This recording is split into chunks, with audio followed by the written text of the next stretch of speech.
Next question, এটা নিৰ্বাচনত এজন প্ৰাৰ্থীয়ে মুঠ বৈধ ভোটৰ 55% পালে। যদি মুঠ ভোট 15,200 আছিল আৰু 15% ভোট অবৈধ ঘোষণা কৰা হৈছিল, তেন্তে আনজন প্ৰাৰ্থীয়ে কিমান ভোট পাইছিল?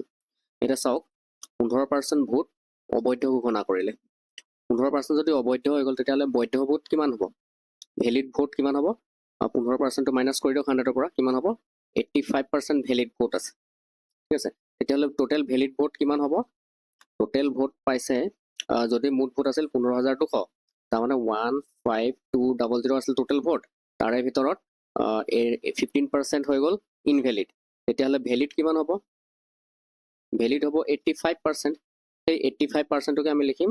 100/85। এইখিনি হৈছে ভেলিড ভোট। সেই ভেলিড ভোটৰে 55% কোনে পালে? এজন প্ৰাৰ্থীয়ে পালে। এজন প্ৰাৰ্থীয়ে ভেলিড ভোটৰ 55% পালে। তেতিয়াহ'লে আনজন প্ৰাৰ্থীয়ে কিমান পাব? এজনে যদি 55% পালে, আনজনে কিমান পাব? আনজন প্ৰাৰ্থীয়ে কিমান পাব? 45%। 45% মানে আদাৰ্ছ কেণ্ডিডেটে কিমান পাব? 45% পাব। মন কৰিব, এই 45%টো ভেলিড ভোটৰ হয়। ভেলিড ভোটৰ 55% ইজনে পাইছে, আনজনে কিমান পাব? 45%। ইজনে কিমান পাব? 45%। তো সেই আনজন প্ৰাৰ্থীয়ে কিমান ভোট পাইছিল সেইটোকে উলিয়াব লাগে। তো তাকো আমি মাল্টিপ্লাই কৰি দিম।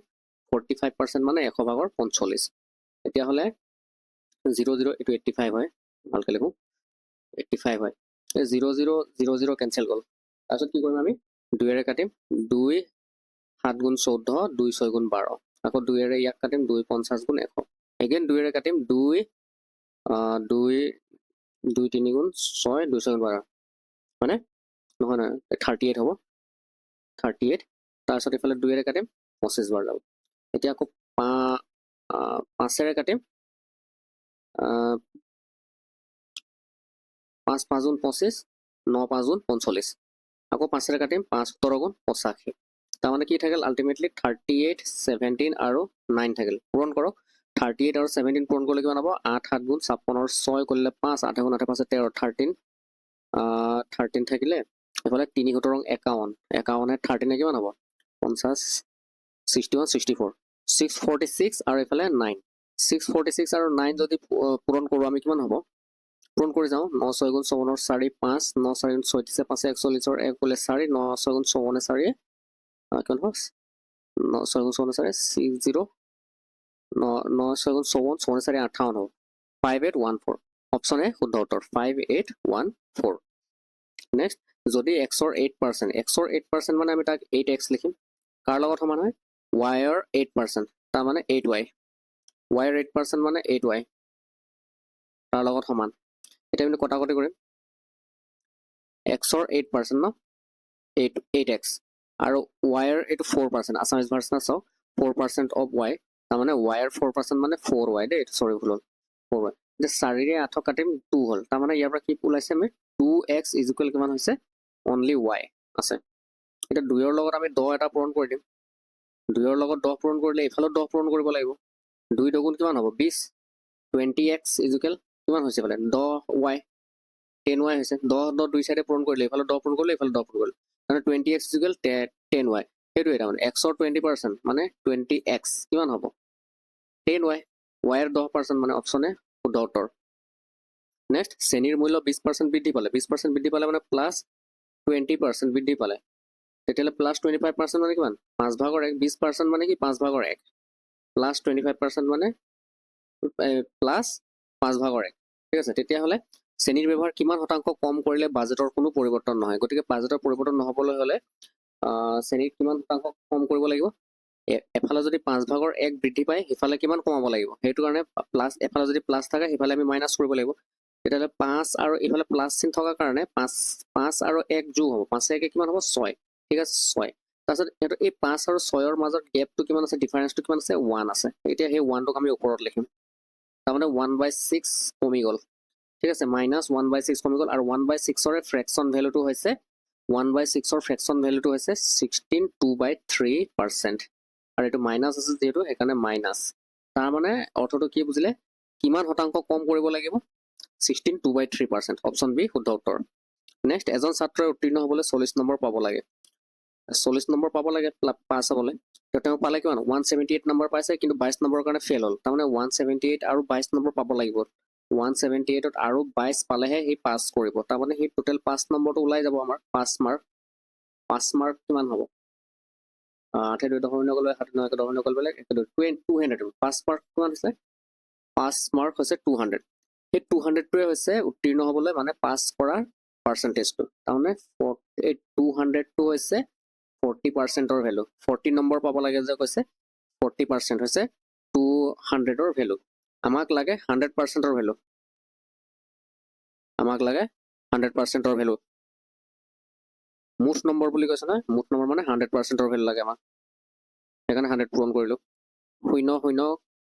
কাটা গ'ল, 4 20 কেইবাৰ গ'ল? 5 বাৰ। 5 আৰু 100 পূৰণ কৰিলে কিমান হ'ব? 500। গতিকে অপশ্যনে শুদ্ধ উত্তৰ। নেক্সট কুৱেশ্যন, এজন দোকানদাৰে ক্ৰয় মূল্যতে বস্তু বিক্ৰী কৰাৰ দাবী কৰে, কিন্তু 1 কেজিৰ সলনি কি কৰে 900 গ্ৰামৰ এটা ভুৱা ওজন ব্যৱহাৰ কৰে। তেওঁৰ লাভৰ শতাংশ কিমান হ'ল? তাৰমানে তেওঁ 900 গ্ৰামহে বস্তু বিকিছে, তাৰমানে বিক্ৰী কৰিছে যে 900 গ্ৰাম কৰিছে। তো 900 গ্ৰাম যদি বিক্ৰীয়ে কৰিছে, 900 গ্ৰাম বিক্ৰী কৰিছে, কিন্তু বিক্ৰী কৰিব লাগিছিল কিমান? 1 কেজি বিক্ৰী কৰিব লাগিছিল। তেতিয়া কিমান তেওঁ মানে চিটিং কৰিছে? 1 কেজিৰ 1000 গ্ৰাম থাকে। কিমান গ্ৰাম থাকে? 1000। তেতিয়াহ'লে 900হে বিকিছে সি 100 গ্ৰাম সি লাভ ৰাখিছে, হয়নে? চিটিং কৰিছে। তো কি হ'ল? কিমান লাভ হৈছে পাৰ্চেণ্টেজ? গতিকে এইটো কি কৰিব লাগিব? আমি 100% আমি পূৰণ কৰিব লাগিব। এনেকৈ পূৰণ কৰি কি হ'ব? 0 0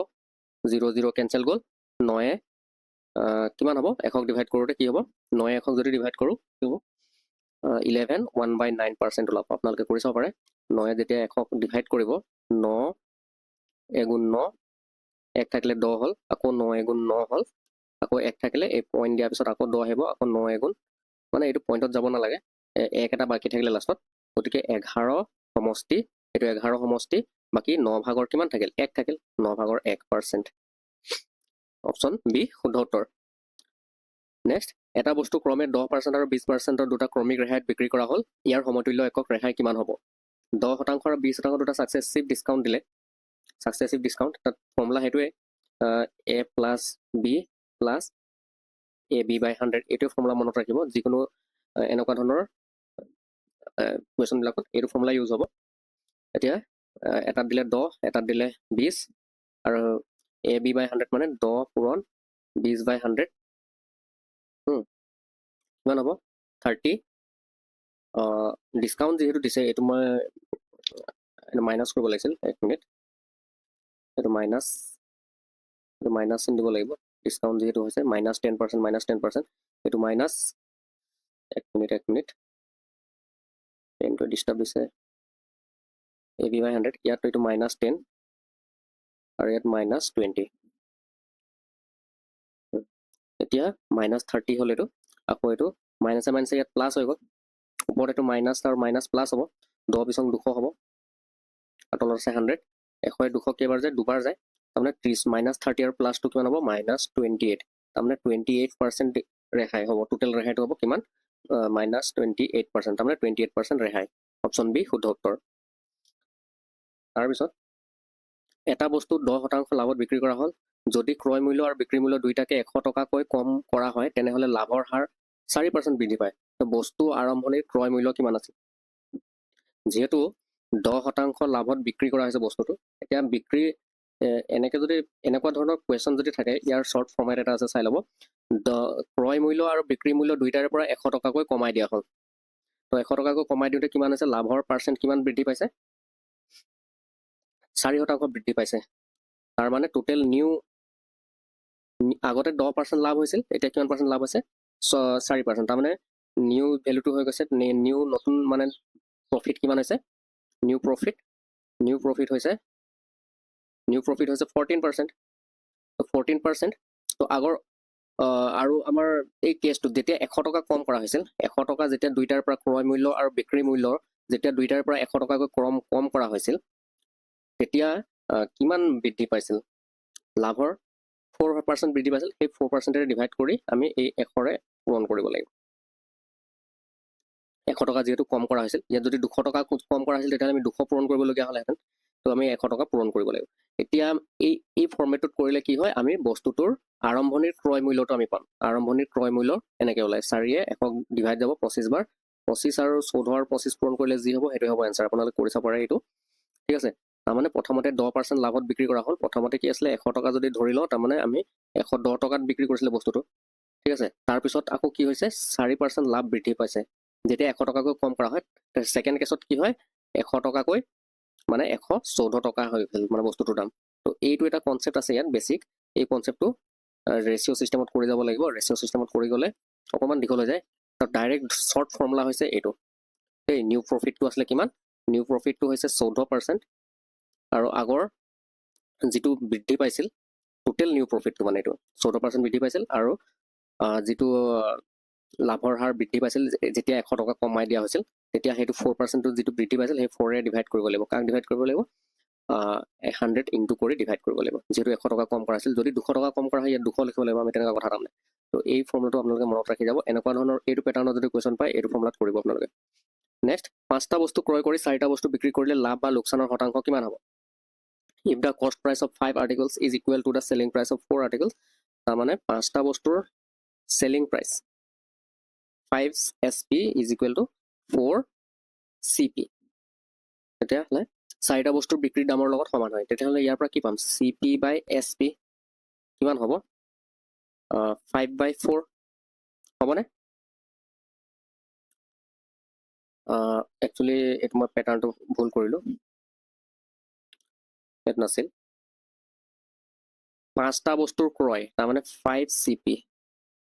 কষ্ট প্ৰাইস কাৰ লগত সমান 4 চাৰিটা বস্তুৰ বিক্ৰীৰ লগত সমান 4 CP লগত সমান তেতিয়াহ'লে কি হ'ব 5/4 is equal এটো SP হয় দেই সাইডত SP by CP হ'ব ক্ৰস পূৰণ কৰিলে হ'ব নহয় এতিয়া কষ্ট প্ৰাইস যদি 4 হয় সেলিং প্ৰাইস কিমান হৈছে 5 হৈছে তাৰমানে 4 টকাত কিনি 5 টকাত বিক্ৰীছে তেতিয়াহ'লে লাভ কিমান হৈছে 4 টকাত 1 টকা লাভ হৈছে 4 একে 5 হয় তাৰমানে 1 টকা লাভত বিক্ৰী কৰিছে গতিকে লাভ পাৰ্সেন্ট হৈছে কিমান হ'ব লাভৰ পাৰ্সেন্টেজ লাগে আমাক লাভৰ পাৰ্সেন্টেজটো কি হ'ব 4 টকাৰ বস্তুটোত 1 টকা লাভ হলে মানে 100 এ ডিভাইড কৰি দিয়ক পূৰণ কৰি দিয়ক 4 25 গুণ 100 তাৰমানে 25% লাভ অপচন D2 নেক্সট এজন মানুহে দুটা মোবাইল ফোনৰ প্ৰতিটোকে 9900 টকাকৈ বিক্ৰী কৰিলে তো এটা ফোনত তেওঁ 10% লাভ আৰু আনটো ফোনত 10% লোকসান কৰিছে সমগ্ৰ ব্যৱসায়টো তেওঁৰ কিমান লাভ বা লোকসান হ'ব তেতিয়াহ'লে এই যেটো ব্যৱসায় এই ব্যৱসায়টোত সদায় লসে হ'ব আপোনালোকে মনত ৰাখিব প্ৰথমতে 10% লাভ দিলে আৰু যেহেতু মোবাইলৰ দুইটা মোবাইলৰে দাম কিমান 9900 কৈ বিক্ৰী কৰিলে যেহেতু দামৰ দুইটা মোবাইলে সেম দামতে বিক্ৰী কৰিছে গতিকে এই দামটোৰ কনসেপ্টটো নাহে তাত এই 9900 টো এনে ইয়াত দি দিছে কিন্তু এটা ফোনত তেওঁ 10% লাভ কৰিলে আৰু আনটো ফোনত তেওঁ 10% লোকসান গতিকে এনেকে যদি বিজনেস কৰে সদায় লসে হ'ব তো সদায় কিমান লস হ'ব এটাত +10 এটাত -10 তাৰপিছত আৰু প্লাস দিলৈ এনেকে আমি কি কৰিব লাগিব এইটো ফৰ্মুলাটো আছিল a + b + ab / 100 এইটো ফৰ্মুলা আছিল গতিকে এই ফৰ্মুলাটো বহাই যাওক এটাত +10 আৰু এটাত -10 by 100 +10 -10 কেনসেল গ'ল ওপৰত কি হ'ব 10 দুগুণ 100 হ'ব তলতো 100 আছে আগৰ পৰা এতিয়া মন কৰক ইয়াত এটা মাইনাস চিন আছে -10 গতিকে এটা মাইনাস 100 কেনসেল গৈ -1 থাকিল তাৰমানে 1% লস হ'ল 1% লোকসান হ'ল এটা বস্তু ধাৰ্য মূল্যতকৈ 40% বঢ়াই ৰখা হৈছে এনেদৰে দোকানদাৰে 20% ৰেহাই দিলে তেওঁৰ লাভৰ শতাংশ কিমান হ'ব এটো হে একে তেনেকা ফৰ্মুলাত বস্তু এটাৰ ক্ৰয় মূল্যতকৈ কিমান বঢ়াই ৰখা হৈছে 40% বঢ়াই থোৱা আছে তাৰমানে +40% বঢ়াই দিলে দামটো ঠিক আছে পিছত আকৌ 20% ৰেহাই দিছে গতিকে সেই ফৰ্মুলাটোই হ'ব a + b + ab / 100 এই ফৰ্মুলাটো কৰিব প্ৰথমতে 40% বঢ়ালে পিছত আকৌ 20% ৰেহাইও দিলে তাৰপিছত 40 আৰু 20 পূৰণ কৰক আপোনালোকে গতিকে 40 টো প্লাসত আছে এইটো কিন্তু 20 টো মাইনাসত আছে গতিকে এটো -20 হ'ব by 100 ঠিক আছে ab by 100 আছে এতিয়া আমি কি কৰিম 40 ৰ পৰা 20 গলে কি থাকে 20 থাকে 20 লিখিলো প্লাস এটো প্লাস আৰু এই মাইনাসটো লাগি প্লাসে মাইনাসে কি হ'ব এই মাইনাসটো আৰু এই প্লাসটো লাগি প্লাসে মাইনাসে মাইনাস হৈ যাব ঠিক আছে এই মাইনাস চিনটো আৰু এই প্লাস চিনটোৱে পূৰণ হৈ কি হৈ যাব মাইনাস হৈ যাব এডখত মাইনাস হৈ যাব প্লাসে মাইনাসে মাইনাস হৈ যেটো আৰু ওপৰটো 0 0 0 0 চাৰিটা 0 কেনসেল হ'ল দুটা 0 4 দুগুণ কিমান হ'ব 8 20 পৰা 8 গলে কিমান হ'ল 12 গতিকে 12% লাভ হ'ল 1% এটো যেটো প্লাসত ওলাইছে গতিকে 12% লাভ তেওঁ লাভৰ কিমান লাভ হ'ব 12% লাভ নেক্সট কুৱেশ্যন, কিমান চক্ৰবৃদ্ধি সুতৰ হাৰত বাৰ্ষিক কোনো মূলধন 2 বছৰত নিজৰ 4 গুণ হ'ব? এইটো যিহেতু চক্ৰবৃদ্ধি সুতৰ হয়, আমি এনেকুৱা কুৱেশ্যন আমি সৰল সুতত কৰিছিলোঁ, চিম্পল ইণ্টাৰেষ্টৰ ক্ষেত্ৰত এনেকুৱা কুৱেশ্যন কৰিছিলোঁ। তাত ফৰ্মুলাটো কি আছিল, যেতিয়া আমি এই কি বুলি কয় সুতৰ হাৰটো বিচাৰিছিলোঁ চিম্পল ইণ্টাৰেষ্টত এনেকুৱা ধৰণৰ কুৱেশ্যনত, তেতিয়া তাত আছিলে ফৰ্মুলাটো কি আছিলে, চিম্পল ইণ্টাৰেষ্ট ওলোৱাৰ ফৰ্মুলাটো R%, যিটো মানে ৰেট অফ ইণ্টাৰেষ্ট উলিওৱাটো, সুতৰ হাৰ উলিওৱা ফৰ্মুলাটো কি আছিলে, R ইকুৱেল কি আছিলে 100n-1/টাইম আছিল। এইটো ডাইৰেক্ট ফৰ্মুলা আছিল চিম্পল ইণ্টাৰেষ্টৰ ক্ষেত্ৰত। এতিয়া এই একে কুৱেশ্যন খালি আমাক এবাৰ চক্ৰবৃদ্ধি সুতৰ হাৰত বিচাৰিছে। এবাৰ সুতৰ হাৰটো খালি চিম্পল ইণ্টাৰেষ্ট নহয়, চক্ৰবৃদ্ধিত বিচাৰিছে। চক্ৰবৃদ্ধিত কম্পাউণ্ড ইণ্টাৰেষ্টত এই ফৰ্মুলাটো হয়গৈ কি √n-1 ইনটু 100। এইটো হৈছে ৰেট অফ ইণ্টাৰেষ্ট ওলোৱা কাৰ ফৰ্মুলা, এইটো চক্ৰবৃদ্ধি সুতৰ হাৰত। ইয়াত n মানে হৈছে কিমান গুণ হৈছে, 4 গুণ হৈছে মূলধনটো। মূলধন যিহেতু 4 গুণ হৈছে, n 4 টাইমছ হৈছে nটো, 4 গুণ মূলধন বাঢ়ি গৈছে, গতিকে এনৰ ঠাইত আমি 4 বহাম, 4 - 1 ইনটু 100। তেতিয়াহ'লে √4ৰ ভেলু কিমান হৈছে 2, হয় নাই, 4 বৰ্গমূল 2, 2ৰ পৰা 1 গ'লে 1, এইটো বিয়োগ কৰিব লাগিব আৰু পূৰণ 100 কৰিব লাগিব। মানে 2ৰ পৰা 1 গ'লে কিমান থাকিব 1, 1 পূৰণ 100 মানে 100%। তাৰমানে চক্ৰবৃদ্ধি সুতৰ হাৰ কিমান হৈছে 100%। অপশ্যন এ শুদ্ধ উত্তৰ। কোনো মূলধন সৰল সুতৰ হাৰত 7 বছৰত 2 গুণ হয়, একে সুতৰ হাৰত এই মূলধন কিমান বছৰত 4 গুণ হ'ব? Question number 40। 7 বছৰত 2 গুণ হয় আৰু সেই সেম মূলধন 4 বছৰত কিমান গুণ হ'ব সেইটো সুধিছে। কিমান বছৰত 4 গুণ হ'ব সেইটো সুধিছে কুৱেশ্যনটো। তো ইয়াৰ কাৰণে আপোনালোকে শ্বৰ্ট ট্ৰিকটো মনত ৰাখিব। এইটো হৈছে টাইম 1, মানে প্ৰথম বছৰত প্ৰথম 7টা বছৰত 2 গুণ হয় বুলি কৈছে, আৰু টাইম 2 কিমান বছৰত 4 গুণ হ'ব। প্ৰথম 7টা বছৰত কিমান গুণ হয় 2 গুণ হয়, তাৰ পৰা আমি 1 বিয়োগ কৰিব লাগিব, আৰু 4 বছৰত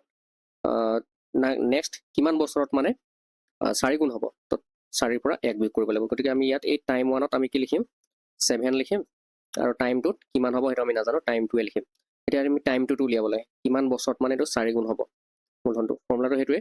এতিয়া 7/t2 ইজ ইকুৱেল কিমান হ'ব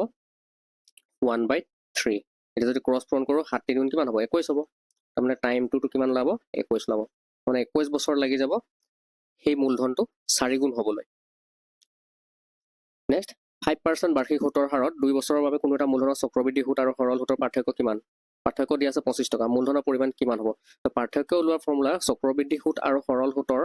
পাৰ্থক্য ওলোৱা। বছৰ সেম, 2 বছৰতে, 2 বছৰত চক্ৰবৃদ্ধি সুত কিমান হ'ব আৰু সৰল সুত কিমান হ'ব, তাৰ যিটো পাৰ্থক্য, এটা পাৰ্থক্য ওলোৱা ফৰ্মুলাটো হৈছে D = P × R/100 whole square. এই ফৰ্মুলাটো আপোনালোকে মনত ৰাখিব। আমাক পাৰ্থক্য অলৰেডি দিয়া আছে 25 দিয়া আছে, মূলধনটো লাগে, ঠিক আছে, P টো লাগে। তো R/100 মানে R কিমান দিয়া আছে 5 দিয়া আছে, আৰু 100 মানে কিমান R/100 মানে 100 মানে 100, 5/100 হ'ব, আৰু তাক আমি হোল স্কোৱাৰ কৰিব লাগিব, ওপৰত আছে স্কোৱাৰ। এই ফৰ্মুলাটো আপোনালোকে কৰি 25 ইজ ইকুৱেল টু কিমান হ'ব P × 5ৰে 100 কেইবাৰ যায় 20 বাৰ যায়, তাৰমানে 1/20 হ'ল। 1ক যেতিয়া আমি স্কোৱাৰ কৰিম, 1ক স্কোৱাৰ কৰিলে 1 হ'ব, আৰু তলত 20 আছে, 20ক যেতিয়া স্কোৱাৰ কৰিম, 20ক স্কোৱাৰ কৰিলে কিমান হ'ব 400 হ'ব। ইয়াৰ পৰা আমি মূলধন কিমান হ'ব কমেণ্টত জনাব আপোনালোকে। নেক্সট কুৱেশ্যন, 8,000 টকাৰ বাবে বাৰ্ষিক 10% হাৰত 1 বছৰৰ চক্ৰবৃদ্ধি সুত কিমান হ'ব যদি সুত প্ৰতি 6 মাহত গণনা কৰা হয়? ইয়াত আমি কি কৰিব লাগিব, প্ৰথমতে আমি ৰেটটো উলিয়াই ল'ব লাগিব। ৰেটটো বাৰ্ষিক 10% দিছে, কিন্তু আমি হিচাপ কিহত কৰিব, প্ৰতি 6 মাহত হিচাপ কৰিব। গতিকে 6 মাহত হিচাপ কৰিলে ৰেটটো আধা হৈ যাব, বাৰ্ষিকৰ আধাই 6 মাহ হয়, গতিকে ৰেট যদি আধা হৈ যায় কিমান হ'ব, ৰেট আধা হৈ গ'লে 5% হৈ যাব ৰেট। আৰু 1 বছৰত প্ৰতি 6 মাহ বুলি ক'লে 6 মাহ ইনষ্টলমেণ্ট কেইটা থাকে, 6 মহীয়া কিস্তি কেইটা থাকে, 1 বছৰত 2টা থাকে, গতিকে টাইমটো 2 হৈ যাব। টাইমটো 2, তাৰমানে দুবাৰ 5%, প্ৰথম 6 মাহত 5%, তাৰ নেক্সট 6 মাহত 5%, তাৰমানে 5% যদি দুবাৰ হৈ যায়, তেতিয়াহ'লে ছাকচেছিভ ৰেট সেই A+B AB/100 ফৰ্মুলাটোত কি হ'ব 5 + 5, আৰু চক্ৰবৃদ্ধি সুতটো সদায় ছাকচেছিভ ৰেটত চলে, 5 + 5 আৰু 5 × 5/100। আপোনালোকক অলপ আগতে যে আমি ফৰ্মুলাটো ডিছকাছ কৰিছিলোঁ A + B + AB/100, এই ৰুলটোৱে ফ'ল' কৰে ক'ত চক্ৰবৃদ্ধি সুতত। আৰু সৰল সুতত অকল A + B ফৰ্মুলা চলে, A + B, তাৰমানে সৰল সুতত কিমান হ'লেহেঁতেন 5 + 5 কিমান হ'লে পাছে পাছে 10% হ'লেহেঁতেন সেইটো সৰল সুতত হ'লে হয় ঠিক আছে কিন্তু চক্ৰবৃদ্ধি সুতত টোটেল মিলাই পেলাই কিমান হ'ব 5% 5% কৰিব লাগিব লগতে এই বস্তুটো কৰিব লাগিব a b by 100 এই বস্তুটো কৰিব লাগিব তো সৰল সুতত অনলি 10% হ'লে হয় 5% 5% কে কিন্তু চক্ৰবৃদ্ধি সুতত এই 5 into 5 by 100 এইটো কৰিব লাগিব এতিয়া আমি কৰি যদি যাওঁ কি হ'ব পাছে পাছে এইটো 10 হ'ল আৰু ইফালে 25 by 100 হ'ব 25 by 100 মানে 0.25 এবাৰ কৰিয়ে দিওঁ 5 5 গুণ 25 আৰু তলত আছে 100 100ত দুটা শূন্য থকাৰ কাৰণে এই পইণ্টটো ইয়াত আহিব তো 0.25 হ'ল তো 10.25 হ'ল টোটেল পাৰ্চেণ্টেজটো ৰেট অফ ইণ্টাৰেষ্টটো কিমান হ'ল 10.25 এই 10.25টোৱে 8,000 টকাত মাল্টিপ্লাই কৰি আমি সুতটো পাই যাম আমাৰ মূলধন কিমান দিয়া আছিলে 8,000 দিয়া আছিলে মূলধনটো 8,000ত 10.5% মানে কিমান হ'ব 100 ভাগৰ 10.25 10.5% মানে কি পাৰ্চেণ্ট চিনটো যদি উঠাব হ'লে 100 ডিভাইড কৰিব লাগিব এইটো 0 এইটো 0 এইটো 0 এইটো 0 যদি কাটি দিওঁ 80 আৰু কি থাকিল 10.25 থাকিল 80 আৰু 10.25 মাল্টিপ্লাই কৰিলে যিটো হ'ব সেইটোৱে হ'ব এনসাৰ আপোনালোকে কৰি চাব next x is to y is equal 3 is to 4 হ'লে তাৰ মানে x by y is equal কিমান দিয়া আছে 3 is to 4 দিয়া আছে তেতিয়াহ'লে 7x আৰু 3y ইয়াৰ আমাৰ ৰেচিঅ'টো লাগে 7x plus 3y by 7x minus 3y is equal কিমান হ'ব 7 into x or value 3 put কৰি দিব plus 3 into y value 4 put কৰি দিব again 7 into 3 minus 3 into 7 into 3 আৰু ইফালে 3 into y y value কিমান আছে 4 কৰি যাওক কিমান হ'ব 21 আৰু 12 ন 21 আৰু ইফালে 12 আছে ইফালে কিমান আছে 21 বিয়োগ 12 আছে কৰক 21 12 কিমান হ'ব 33 আৰু 21 পৰা 12 গ'লে কিমান থাকিব 9 থাকিব যদি যেটা কটাকটি কৰিম 3 11 33 3 9 তাৰ মানে 11 is to 3 ওলালে কিমান ওলাইছে 11 is to 3 অপচন এ শুদ্ধ উত্তৰ নেক্সট মুনা এখনত 1 টকা 50 পইচা 1 টকা 50 পইচা আৰু 25 পইচাৰ মুদ্ৰা 5 is to 6 is to 8 অনুপাতত আছে তাৰ মানে এটকি 5 আছে 5 is to 6 is to 8 ৰেচিঅ'ত আছে তাৰ মানে এটকা 5 আছে 5টা আছে ধৰি ললো 50 পইচা কেইটা আছে 6টা আছে আৰু 25 পইচা কেইটা আছে 8টা আছে এইটো হৈছে ৰেচিঅ' তোমাক দিয়া আছে এনেকুৱা তেতিয়াহ'লে যদি মুনাখনত মুঠ ধন 210 টকা পোৱা যায় তেন্তে তাত 50 পইচাৰ মুদ্ৰা কিমান আছিল যদি মুনাখনত মুঠ ধন কিমান দিয়া আছে 210 টকা পোৱা যায় মুনাখনত মুঠ ধন 210 টকা পোৱা যায় তেতিয়াহ'লে 50 পইচাৰ মুদ্ৰা কেইটা আছিল এতিয়া এটকি কেইটা আছিল 5টা আছিল 5টাত কিমান হয় 5 টকা আৰু 6টা 50 পইচা আছিল 50 পইচা কিমান আছে অনুপাতটো 6টা আছে 6টা 50 পইচাত কিমান হয় 3 টকা হয় 300 পইচা হয় 6টা 50 পইচাত 300 পইচা হয় 300 পইচা 3 টকা আৰু 8টা 25 পইচা 8টা 25 পইচাত কেই টকা হয় 8টা 4টা 25 পইচাত এটকা যদি হয় 8টাত কিমান হ'ব 2 টকা হ'ব তেতিয়াহ'লে 5 যোগ 3 যোগ 8 8 10 10 এই যে 10 ওলাইছে এই 10টো কাৰ ভ্যালু হয় 10টো ভ্যালু দিয়া আছে টোটেল আমাৰ 210 টকা দিয়া আছে এই টোটেল এটা যদি প্লাস কৰো 10 ওলাইছে কিন্তু প্ৰশ্নত দি দিছে মুঠ ধন কিমান আছে 210 তাৰ মানে এই 210 ৰ ভ্যালুটো হৈছে 10 ৰেচিঅ' মতে 10 কিন্তু কোৱেশ্যনত 210 দিয়া আছে গতিকে সেই 210টোৱে হৈছে 10ৰ ভ্যালু আমাক লাগে কাৰ ভ্যালু আমাক লাগে 6ৰ ভ্যালু লাগে কাৰ ভ্যালু লাগে 6ৰ ভ্যালু হলে 6টো আমি পূৰণ কৰিব লাগিব 6টোৱে হৈছে 50 পইচা কিমানটা মুদ্ৰা আছিল তো 0 0 ডিভাইড কৰি পেলাই 6 আৰু 21 যদি পূৰণ কৰো 6 গুণ 6 6 দুগুণ 12 126টা কি আছিল 50 পইচাৰ মুদ্ৰা আছিল Question number 45 A B আৰু C এ এটা ব্যৱসায়ত ক্ৰমে অনুপাত 1/2 1/3 1/4 ত মূলধন বিনিয়োগ কৰে 2 বছৰৰ পিছত মুঠ লাভ 15,600 টকা হলে চিৰ ভাগ কিমান হ'ব হেতু লাগে আমাক আমাৰ এই যিবিলাক ৰেচিঅ' বিলাক দিয়া আছে এই ৰেচিঅ' বিলাক 1/2 is to 1/3 is to 1/4 এইবিলাক আমাক দিয়া আছে এই ৰেচিঅ' বিলাকক আমি গোটা কৰি ল'ব লাগিব ফ্ৰেকশন হৈ আছে গোটা কৰিবলৈ হলে আমি কি কৰিব লাগিব 2 3 আৰু 4 ৰ এলচিএম উলিয়াই লম 2 3 আৰু 4 ৰ এলচিএম কিমান হ'ব 2 3 আৰু 4 ৰ এলচিএম 2 3 আৰু 4 ৰ এলচিএম কিমান হ'ব 12 হ'ব গতিকে ইয়াত 12 পূৰণ কৰক ইয়াতো 12 পূৰণ কৰক মানে সবতে 12 পূৰণ কৰিলে 2 2 2 এ 12 কেইবাৰ যায় ছবাৰ যায় তাৰ মানে এইটো 6 হ'ব এইটো 3 এ 12 কেইবাৰ যাব 4 বাৰ যাব গতিকে এইটো 4 হ'ব আৰু 4 এ 12 কেইবাৰ যায় 3 বাৰ যায় গতিকে 3 হ'ব আমি 6 is to 4 is to 3 ratio' বিলাক পাই গৈছো গতিকে এই টোটাল কিমান আছে 6 4 10 10 এ কিমান 13 আছে 13 ইয়াত টোটাল আছে 13 হেতুৱে হৈছে 15600 15600 এটাৰ লাভবিলাক মানে এইটো ৰেচিঅ'ত ভাগ পাব 6:4:3 ৰেচিঅ'ত ভাগ পাব গতিকে 15600 যেটো আমাক লাভ দিয়া আছে 15600 তাক আমি 13 এৰে ডিভাইড কৰিম 6 4 আৰু 3 টোটেল এইটাহে শেয়াৰ আছে 6 4 2 13 হ'ল গতিকে সিৰ ভাগ কিমান হ'ব সিৰ ভাগ লাগে গতিকে সিৰ ভাগটো মই মাল্টিপ্লাই কৰিম সিৰ ভাগ 3 আছে 3 টো মাল্টিপ্লাই কৰিম 13 ৰে 15 কেবাৰ যায় এবাৰ যায় আৰু 2 বাকি থাকিল 26 2 13 গুণ 26 তাৰ মানে 1200 ওলাইছে এফালে 13 ৰে কাটা পিছত আৰু 3 বাৰং 3600 হ'ব গতিকে অপচন এ শুদ্ধ উত্তৰ নেক্সট দুটা সংখ্যাৰ যোগফল হিহঁতৰ পাৰ্থক্যৰ অনুপাত 5:1 হলে সংখ্যা দুটাৰ অনুপাত কি হ'ব 5:1 হিহঁতৰ যোগফল মানে এইটো ৰেচিঅ' বিলাককে প্লাস কৰি দিয়ক 5 আৰু 1 প্লাস কৰি দিলে কিমান হ'ব 5:1 আমাক ৰেচিঅ'টো দিছে নহয় সেই ৰেচিঅ'টো যোগফল কৰিলে মানে যোগফল এবাৰ যোগফল লওক আৰু এবাৰ পাৰ্থক্য মানে বিয়োগফল লওক যোগফল আৰু বিয়োগফল কিমান হ'ব 5 1 6 আৰু পাৰ্থক্যটো মানে 5 ৰ পৰা 1 গলে কিমান থাকে 4 থাকে হেতু 6:4 লৈ হেতক ৰেচিঅ'টো লঘিষ্ঠৰ ৰূপলৈ লৈ যাওক সিম্পলিফাই কৰক 6 ক কেবাৰ যায় 3 ৰে 2 ৰে দুবাৰ 3 বাৰ যাব 3 2 গুণ 6 2 ৰে দুবাৰ যাব 2 2 গুণ 4 3 কিমান লালে 2 লাইছে এটো হৈছে অপচন এ শুদ্ধ উত্তৰ নেক্সট কোৱেশ্চন এ কোনো এটা কাম 10 দিনত কৰিব পাৰে আৰু বি হে একেটা কাম 15 দিনত কৰিব পাৰে দুয়ো একেলগে কামটো আৰম্ভ কৰিলে কিন্তু কামটো শেষ হোৱাৰ 5 দিন আগতে এ কামটো এৰি থৈ গুচি গৈছে তো কামটো মুঠ কিমান দিনত সম্পূৰ্ণ হ'ব তাৰ মানে এ কাম পেলাই থৈ গুচি গৈছে কিন্তু কামটো অলপ বাঢ়ি যাব এ এটা কাম 10 দিনতে কৰিব পাৰে এ এটা কাম কেইদিনত কৰে 10 দিনত কৰে ঠিক একেদৰে বি হে একেটা কাম কেইদিনত কৰে 15 দিনত কৰে 10 আৰু 15 ৰ যেটো এলসিএম হ'ব হেতুৱে হৈছে টোটাল কামৰ ইউনিট কিমান হ'ব 10 আৰু 15 ৰ এলসিএম মানে লখাগু কিমান হ'ব 10 15 30 হ'ব 30 টা টোটাল কামৰ ইউনিট 30 টা আছে এ এদিনত কেইটা কামৰ ইউনিট কৰে এ এদিনত কৰিব দুটা কামৰ ইউনিট সৰি তিনিটা কৰিব কাৰণ 3 2 গুণ 30 হয় আৰু বি এদিনত কেইটা কৰিব কামৰ ইউনিট দুটা কৰিব 2 15 গুণ 30 হয় এটা কথাটো হ'ল কি কামটো শেষ হোৱাৰ 5 দিন আগতে এ কাম এৰি থৈ গুচি গৈছে তাৰ মানে এৰ ভাগৰ কাম এৰি থৈ গুচি গৈছে 5 দিন আগতে তাৰ মানে এ এদিনত কেইটা কাম কৰে তিনিটা 5 দিনত কিমান হ'ব 5 দিনত মানে 5 3 গুণ 15 তাৰ মানে 15টা কাম এ পেলাই থৈ গুচি গৈছে টোটাল কাম কিমান হৈ গ'ল এতিয়া 5 আৰু 3 1 4 45 হ'ল হয়নে তো টোটাল কাম হ'ল 45 থাকি গ'ল টোটাল কামৰ ইউনিট 45 হ'ল এতিয়া 45ক আমি কিহে ডিভাইড কৰিব লাগিব 45ক তো হিহঁতৰ এ আৰু বিৰ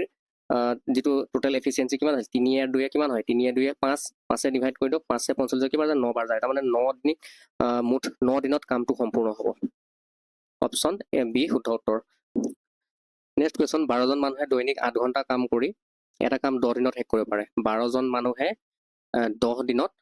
মানে ডেইলি 8 ঘণ্টাকে কাম কৰে ঠিক আছে সমান চিন দিব লাগিব সেই একেটা কামকে 4 ঘণ্টাকে কৰিব 4 ঘণ্টাকে কৰিব কে 4 ঘণ্টাকে 8 দিনত কৰিব হলে কিমান মান লাগিব এই 4 আৰু 8 ডিভাইড কৰি দিম এইফালে 4 আৰু 8 ডিভাইড কৰি দিম কিমান মান লাগিব এইফালে ওলাই যাব আমাৰ 4 আৰু 8 ডিভাইড কৰো 8 কেনসেল গ'ল 4 3 গুণ 12 3 2 গুণ কিমান হ'ল 30 তাৰ মানে টোটাল 30 জন মানুহ লাগিব অপচন এ শুদ্ধ উত্তৰ নেক্সট কোৱেশ্চন নম্বৰ 49 এ বিতকৈ 3 গুণ বেছি কাৰ্যক্ষম কোনো এটা কাম সম্পূৰ্ণ কৰিবলৈ বিতকৈ 160 দিন কম সময় লাগে দুই মিলি কামটো কিমান দিনত শেষ কৰিব তাৰ মানে এ আৰু বিৰ কামৰ ৰেচিঅ আমাক দিয়া আছে কোনে বেছি স্পিডত কাম কৰিব পাৰে এ বিতকৈ 3 গুণ বেছি কাৰ্যক্ষম তাৰ মানে বি যদি এটা কাম কৰে এ তিনিটা কাম কৰি দিব সেই একেটা সময়তে গতিকে এটো হৈছে ওয়াৰ্কৰ হিহঁতৰ এফিচিয়েন্সি কাৰ্যক্ষমৰ মানে ৰেচিঅটো আমাক দিয়া আছে তো কাৰ্যক্ষমৰ উলোটাটোৱে তাৰ মানে উলোটা যদি কৰি দিও ৰেচিঅটো 1:3 যদি ৰেচিঅটোক উল্টাই দিও হেতু হ'ব হৈছে সময়ৰ অনুপাতটো পাই যাম আমি তাৰ মানে এ 1 ঘণ্টাত 3টা কাম কৰিব কিন্তু বি এ 3 ঘণ্টাত এটা কাম কৰিব তাৰ মানে উল্টা হৈ গ'ল তাৰ কথাটো এতিয়া সেই টাইমৰ ৰেচিঅটো যে আমি পালো 1:3 সেই টাইমৰ ডিফাৰেন্সটো কিমান আছে 2 আছে 1 আৰু 3 ৰ মাজত ডিফাৰেন্স কিমান আছে 2 সেই 2টোকে আমাক ইয়াত দিয়া আছে কিমান কোনো এটা কাম সম্পূৰ্ণ কৰিবলৈ বিতকৈ 160 দিন কম সময় লাগে তাৰ মানে সেই যে ডিফাৰেন্সটো যে 2 ওলাইছে সেই 2টোৰ ভ্যালুটোৱে হৈছে 60 দিন কম সময় লাগে তেতিয়াহলে 1ৰ ভ্যালু কিমান হ'ব 1ৰ ভ্যালু নিশ্চয় 30 হ'ব গতিকে সেই যে এৰ টাইমটো কিমান আছিল 1 ওলাই আছিল নহয় 1ৰ ভ্যালুটো হৈছে 30 আৰু 1ৰ ভ্যালুটো 30 হলে 3ৰ ভ্যালুটো কিমান হ'ব বিৰ কিমান হ'ব বিৰ 3 30 গুণ কিমান হ'ব 90 হ'ব 1ৰ ভ্যালুটো যদি 30 হয় তেতিয়াহলে 3ৰ ভ্যালুটো 90 হ'ব নিশ্চয় তাৰ মানে 1 লাগে 30 দিন আৰু বিক লাগে কিমান 90 দিন লাগে কামটো এটা কাম কৰিবলৈ তেতিয়া দুয়ো মিলি কামটো কিমান দিনত শেষ কৰিব দুয়ো মিলি কামটো কিমান দিনত শেষ কৰিব তেতিয়া তাৰ কাৰণে শৰ্ট পূৰণ মেথডটো হৈছে 30 আৰু 90 পূৰণ কৰি 30 আৰু 90 এ ডিভাইড কৰিব লাগে আপোনালোকে এইটো কোৱেশ্চন কৰি চাব কোনটো হ'ব এনসাৰ অপচনত টিক মাৰিব next question x plus 1 by x is equal 3 হলে x to the power 4 plus 1 by x to the power 4 মান কিমান হ'ব এটো আমি স্টেপ বাই স্টেপ কৰিম প্ৰথমতে x plus 1 by x is equal কিমান আছে 3 দিয়া আছে মানে তেতিয়া হলে x square plus 1 by x square কিমান হ'ব 3 square minus 2 হ'ব গতিকে x square 3 square minus 2 মানে কিমান 3 square মানে 9 আৰু minus 2 কৰি 9 পৰা 2 গলে 7 থাকিল তাৰ মানে 7 লালে আমাৰ তাৰপিছত তেতিয়া আকৌ স্কোয়াৰ কৰিম তেতিয়া x to the power 4 হ'ব আৰু ইফালে 1 by x to the power 4 হ'ব তেতিয়া হলে কি হ'ব এইটো আমি 7 স্কোয়াৰ minus 2 কৰিব লাগিব যেনেকৈ 3 স্কোয়াৰ minus 2 কৰিছিলো ইয়াত কি হ'ব 7 স্কোয়াৰ minus 2 7 স্কোয়াৰ minus 2 তাৰ মানে 49 minus 2 মানে 47 হ'ব প্ৰথমতে x plus 1 by x আছিল তাক স্কোয়াৰ কৰি এইটো পাইছো x square plus 1 by x আকৌ এটা স্কোয়াৰ কৰি মানে এইটো পাইছো বুলি ধৰি ললো তেতিয়া ফৰ্মুলা মতে ইয়াত এইটো স্টেপত যেতিয়া 7 আছিল গতিকে 7 স্কোয়াৰ minus 2 হ'ব ইয়াত 7 স্কোয়াৰ minus 2 মানে 47 অপশন এ শুদ্ধ উত্তৰ নেক্সট যদি 2 to the power x 2 to the power x পূৰণ 8 to the power 1 by 5 পূৰণ 2 to the power 1 by 5 হয় দিয়া আছে এটো ইকুৱেল হয় দেই ইজ ইকুৱেল টু কিমান দিয়া আছে 2 to the power 1 by 5 তেতিয়া হলে x ৰ ভ্যালুটো লাগে আমাক এই x ৰ ভ্যালুটো লাগে x ৰ ভ্যালুটো লাগে তেতিয়া হলে এটো কি কৰিম আমি 2 to the power x into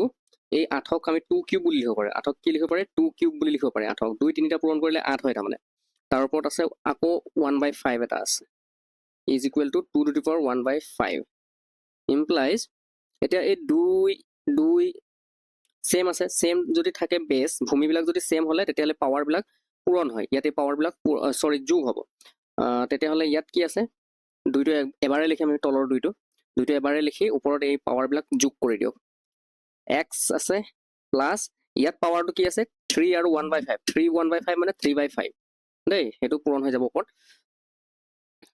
3 আৰু 1 by 5 মিলি দুটা পাৱাৰ মিলি 3 by 5 হৈ গল is equal to এফালে 2 to the power 1 by 5 আছে ইয়াৰ পৰা আমি কি পাম এই 2 দুটা সাইডে সেম বেস ভূমিটো সেম থকা কাৰণে ওপৰৰ পাৱাৰ বিলাক সমান হ'ব তেতিয়া হলে ওপৰত পাৱাৰ কিমান আছে x plus 3 by 5 is equal to এফালে কিমান আছে 1 by 5 আছে তেতিয়া হলে x পাবলৈ হলে কি কৰিব লাগিব আমি 1 by 5 ৰ পৰা এই plus 3 by 5 টো হেতু সাইডে minus 3 by 5 হ'ব আমি এটো কৰিলে আমাৰ x ৰ ভ্যালুটো ওলাই যাব নেক্সট যদি x minus 2 ৰাখিটো x square kx minus 4 এটা উৎপাদক হয় তেন্তে k এর মান কি হ'ব এই x minus 2 ৰাখিটো ইয়াৰ এটা উৎপাদক হয় গতিকে এই minus 2 যে দিয়া আছে minus 2 দিয়া থাকিলে আমাৰ কি হ'ব এই 2 ভ্যালুটো পাতিব লাগে তাৰমানে যদি প্ৰশ্নত x plus 2 দিয়া থাকিলেহেঁতেন x plus যদি 2 দিয়া থাকিলে তেতিয়া হলে আমি এই x plus 2 টো কি কৰিলো হয় প্লাস 2 ঠাইত আমি মাইনাস লিখি अगेन minus 2 লিখিলো হয় মাইনাসে প্লাস হৈ গলহেঁতেন আৰু এটো minus 2 তেতিয়া আমাৰ ভ্যালুটো কি হলহেঁতেন এই প্লাস 2 টো আমি minus 2 পুট কৰিব লাগিব তেতিয়া মানে কথাটো হল তেনেকে এতিয়া যদি আমাক ইয়াত x minus 2 আছে যেহেতু গতিকে মাইনাস চিনটো থাকিলে মানে তাৰ পিছত যি থাকে হেতুই পাতিব লাগিব তাৰমানে 2 আছে x minus 2 তাৰমানে 2 টো ইয়াত পুট কৰিব লাগিব তেতিয়া মানে 2 স্কয়াৰ হ'ব x ৰ ঠাইত কি পুট কৰিব লাগিব 2 পুট কৰিব লাগিব তেতিয়া হলে আমাক এইটো যেটো ভ্যালু দি আছে x স্কয়াৰ kx plus 4 গতিকে ইয়াত আমি 2 স্কয়াৰ হ'ব x ৰ ঠাইত 2 পুট কৰিলো প্লাস k ডট এই x ৰ ঠাইত কি পুট কৰিম 2 পুট কৰিম ইয়াত আমি 2 এ পুট কৰিব লাগে গতিকে 2 পুট কৰিলো প্লাস 4 is equal to 0 হ'ব তাৰমানে তেতিয়া হলে 2 স্কয়াৰ মানে 4 প্লাস এটো 2k plus 4 is equal to 0 ইয়াৰ পৰা আমি কি পাম ইয়াৰ পৰা আমি পাম 4 আৰু 4 মিলি 8 হল 4 আৰু 4 মিলি কিমান হল 8 হল তেতিয়া হলে 2k is equal 2k plus 8 is equal 0 হল ইয়াৰ পৰা আমি কি পাম 2k is equal minus 8 ইয়াৰ পৰা আমি 2 এৰে 8 কেবাৰ যাব 4 বাৰ যাব তাৰ মানে k is equal কি হল minus 4 হল অপচন এ শুদ্ধ উত্তৰ next x square minus 5x plus 6 is equal 0 সমীকৰণটোৰ মূল দুটাৰ বৰ্গৰ যোগফল কিমান ইয়াৰ এই সমীকৰণটোৰ মূল দুটা উলিয়াব লাগে x square minus 5x plus 6 is equal to 0 ইয়াৰ মূল দুটা কি হ'ব x square এই মাইনাস এই 5 টোক আমি ব্ৰেক কৰিম ভাঙিম দেই x plus 6 আছে লাষ্টত কি আছে x plus 6 এটা কি পূৰণ কৰিলে 6 হয় আৰু যোগ কৰিলে এটো যে প্লাস চিন আছে ইয়াত যোগ কৰিলে 5 হয় কওকচোন আপোনালোকে কি পূৰণ কৰিলে 6 হয় 3 দুগুণ 6 হয় আৰু 3 এ 2 এ 5 হয় 3 এ 2 এ কিমান হয় 5 হয় আৰু 3 দুগুণ কি হয় 6 হয় 3 দুগুণ 6 হয় গতিকে আমি 3 আৰু 2 এ লম এতিয়া আমি কি হ'ব ইয়াৰ উৎপাদক বিলাক কি হ'ব এটা হ'ব x minus 3 আৰু এটা কি হ'ব x minus 2 হ'ব কেলে কি এটো minus 3 আছে ইয়াত minus 3 আৰু এই মাইনাছে প্লাছে কি হয় -2 গতিকে x - 3 আৰু এটা x - 2 হ'ব ইকুৱেল 0 গতিকে ইয়াৰ পৰা আমি কি পাম x ইকুৱেল এইটো -3 টো ইফালে যদি এনজাৰ 3 হ'ব আৰু এইফালে কি হ'ব x - 2 আছে -2 টো ইফালে যদি লৈ যাওঁ কি হ'ব x ইকুৱেল 2 হ'ব গতিকে এটা ভ্যালু 3 ওলালে এটা ওলালে 2 ওলালে এতিয়া আমি এই মূল দুটাৰ বৰ্গৰ যোগফল তাৰমানে 3 ক যদি বৰ্গ কৰো কিমান হ'ব 9 হ'ব আৰু 2 যদি বৰ্গ কৰো কিমান হ'ব 4 হ'ব 9 4 কিমান হ'ব 13 হ'ব অপচন এ টো শুদ্ধ উত্তৰ দেই নেক্সট যদি a plus b plus c equal 0 হয় তেন্তে a square b square a square by bc b square by ca plus c square by ab ৰ মান কিমান হ'ব এইটো এলজেব্ৰাৰ কোৱেশ্চন হয় আৰু এই ফৰ্মুলাটো ইয়াৰ এটা ফৰ্মুলা আছে সেই ফৰ্মুলাটো আমি চাই যাম বাৰু পিছত প্ৰথমতে মন কৰক ইয়াত কি দিয়া আছে a square by bc a square by bc plus b square by ca plus c square by ab আমাক এটো দিয়া আছে এতিয়া আমি তলত যদি এলসিএম লওঁ লসাগু লওঁ ইয়াত চক বি বি মিলি আছে সি সি মিলি আছে এ এ মিলি আছে গতিকে গোটেইটা যদি এলসিএম লওঁ আমাৰ ইয়াত লসাগু কি ওলাব এ ওলাব সৰি এ বি সি ওলাব দেই গোটেইটাতে কি ওলাব এ বি আৰু সি ওলাব লসাগু গতিকে বি সি এ বি সি কেইবাৰ যায় এ বাৰ যায় গতিকে বি সি মিলি থকাৰ কাৰণে এ থাকিল কোন এক্সেস এ থাকিল এই এ টো ওপৰত এই এ স্কয়াৰ লগত পূৰণ হৈ যাব তেতিয়া হ'ব a কিউব হ'ব দেই তাৰ পিছত এই c a আৰু ইফালে c আৰু এই a মিলি আছে গতিকে ইয়াত এক্সেস কোন আছে b আছে এই b টো ইয়াত b স্কয়াৰৰ লগত পূৰণ হৈ পেলাই b কিউব হৈ যাব ঠিক আছে এটো b কিউব হৈ যাব প্লাস এই ab আৰু ab মিলি থকাৰ পিছত এই এক্সেস কোন আছে c সেই c টো ইয়াত c স্কয়াৰৰ লগত পূৰণ হৈ পেলাই c কিউব হৈ যাব এই c স্কয়াৰৰ লগত পূৰণ হয় c কিউব হৈ যাব c কিউব এতিয়া আমি এই ফৰ্মুলাটো জানি থব লাগিব a plus b plus c equal যদি 0 হয় a plus b plus c equal যদি 0 হয় তেতিয়া হলে a cube plus b cube plus c cube equal 3abc হয় গতিকে এই যে a cube b cube c cube ওপৰত আছে তাৰ ঠাইত আমি কি লিখিব লাগিব 3abc লিখিব লাগিব এটো কেতিয়া হয় যেতিয়া a plus b plus c যদি 0 দিয়া থাকে ইয়াৰ আমাৰ দিয়া আছে a plus b plus c equal যদি 0 দিয়া থাকে তেতিয়া হলে আমাৰ হেতু ফৰ্মুলা মতে a cube b cube plus c cube equal 3abc হয় এটো ক্লাস 8 ৰ কিতাপত আছে আপোনালোকে ক্লাস 8 ৰ কিতাপখন যদি মেলি চাই তেতিয়াহলে দেখা পাব a b c যদি 0 হয় এটো যে আমাক দিয়া আছে a plus b plus c equal 0 হয় তেতিয়া হলে a cube b cube c কিউবৰ ভ্যালুটো 3abc হয় গতিকে আমাৰ ইয়াত ওপৰত ওলাইছে a cube b cube c cube তাৰ ভ্যালুটো কি হ'ব 3abc হ'ব তো 3abc ইয়াত পুট কৰো 3abc পুট কৰিলো তলতো এটা অলৰেডি abc আছে তলত এটা abc আছে এই abc টো ইয়াত আমি লিখিম তলত abc যেটা কটাকটি যাব থাকিব কি অপচন সি শুদ্ধ উত্তৰ 3 থাকিব এটো 3 টো অপচন সি টো শুদ্ধ উত্তৰ নেক্সট x ইকুৱেল আমাক দিয়া আছে x ইকুৱেল কি দিয়া আছে √6 এগেইন প্লাস তাৰ ভিতৰত আৰু এটা √6 প্লাস তাৰ ভিতৰত এনেকৈ √6 ওলাই গৈ আছে প্লাস এনেকৈ ইনফিনিটি আপ টু ইনফিনিটি লৈকে ওলাই গৈ থাকিব ডট ডট ডট ডট এনেকৈ ইনফিনিটি ওলাই গৈ থাকিব এতিয়া এনেকুৱা যদি সংখ্যা ভিতৰত থাকে √ওভাৰৰ ভিতৰত √ওভাৰ আৰু √ওভাৰৰ ভিতৰত √ওভাৰ আপ টু ইনফিনিটি লৈকে তেতিয়া কি কৰিম আমি এই যে সংখ্যাটো চাম 6 আছে ইয়াত 6 টোক আমি কেনেকৈ ব্ৰেক কৰিব পাৰো 6 টোক আমি ব্ৰেক কৰিব পাৰো 2 পূৰণ 3 হয় নাই এগেইন 6 টোক আকৌ 2 পূৰণ 3 হিচাপে ব্ৰেক কৰিব পাৰো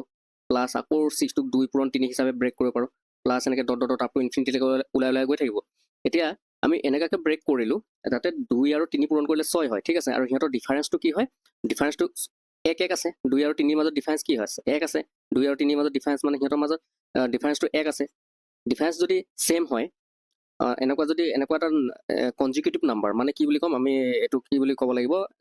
দুটা ক্ৰমিক সংখ্যা যদি এনেকৈ পূৰণ কৰি পাও যাৰ ডিফাৰেন্সটো এক থাকে ক্ৰমিক হলেটো ডিফাৰেন্স একে থাকিব তেতিয়া কি হ'ব এই যে চিনটো ইয়াত যে 1 প্লাস চিন আছে প্লাস চিন থাকিলে আমি এই ডাঙৰ সংখ্যাটোকে এনসাৰ হিচাপে ল'ব লাগিব গতিকে ইয়াত ডাঙৰ সংখ্যাটো কি আছে 3 আছে গতিকে অপচন ইয়াৰ এনসাৰটো হ'ব 3 ঠিক আছে শুদ্ধ উত্তৰ হ'ব অপচন বি 3 যদি ইয়াত যদি মাইনাস থকা হলে ইয়াত যদি কি চিন থকা হলে ইয়াত যদি মাইনাস চিন যদি থকা হলে প্লাসৰ হলনি যদি মাইনাস থকা হলে প্লাসৰ হলনি মাইনাস যদি থকা হলে তেতিয়া আমি সৰুটোক ল'ব লাগিব তেতিয়া আমাৰ এনসাৰটো কি হ'ব 2 হ'ব তেতিয়া ঠিক আছে আৰু ইয়াত প্লাস চিন থাকিলে মানে আমি ডাঙৰটো লওঁ ইয়াত যেহেতু প্লাস চিন আছে প্লাস চিন থাকিলে আমি ডাঙৰটো ল'ব লাগিব ইয়াত অপচন হ'ব 3 ঠিক আছে এনেকুৱা যদি ফৰ্মেটত কোৱেশ্চন পায় এটো টেকনিক মনত ৰাখিব দুটা ক্ৰমিক সংখ্যাৰ পূৰণফল হিচাপে ইয়াক উলিয়াই ল'ব 2 3 গুণ 6 তেনেকৈ ঠিক যেনেকৈ যদি 12 থাকে 12 প্লাস এগেইন তাৰ ভিতৰত 12 প্লাছ এগেইন 12 প্লাছ এনেকৈ যদি থাকে 12টোক আমি কি লিখিব পাৰোঁ 3 4 গুণ 12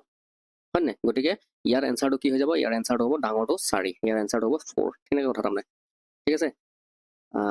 ওকে নেক্সট কুৱেশ্যন যদি ax square plus bx plus c সমীকৰণটোৰ মূল দুটা পৰস্পৰ বিপৰীত হয় তাৰমানে বিপৰীত মানে কি এটা যদি আলফা হয় আনটো কি হ'ব 1/α আৰু এই মূল দুটা আমি পূৰণ কৰিলে কি পাওঁ যেতিয়া আমি মূল দুটা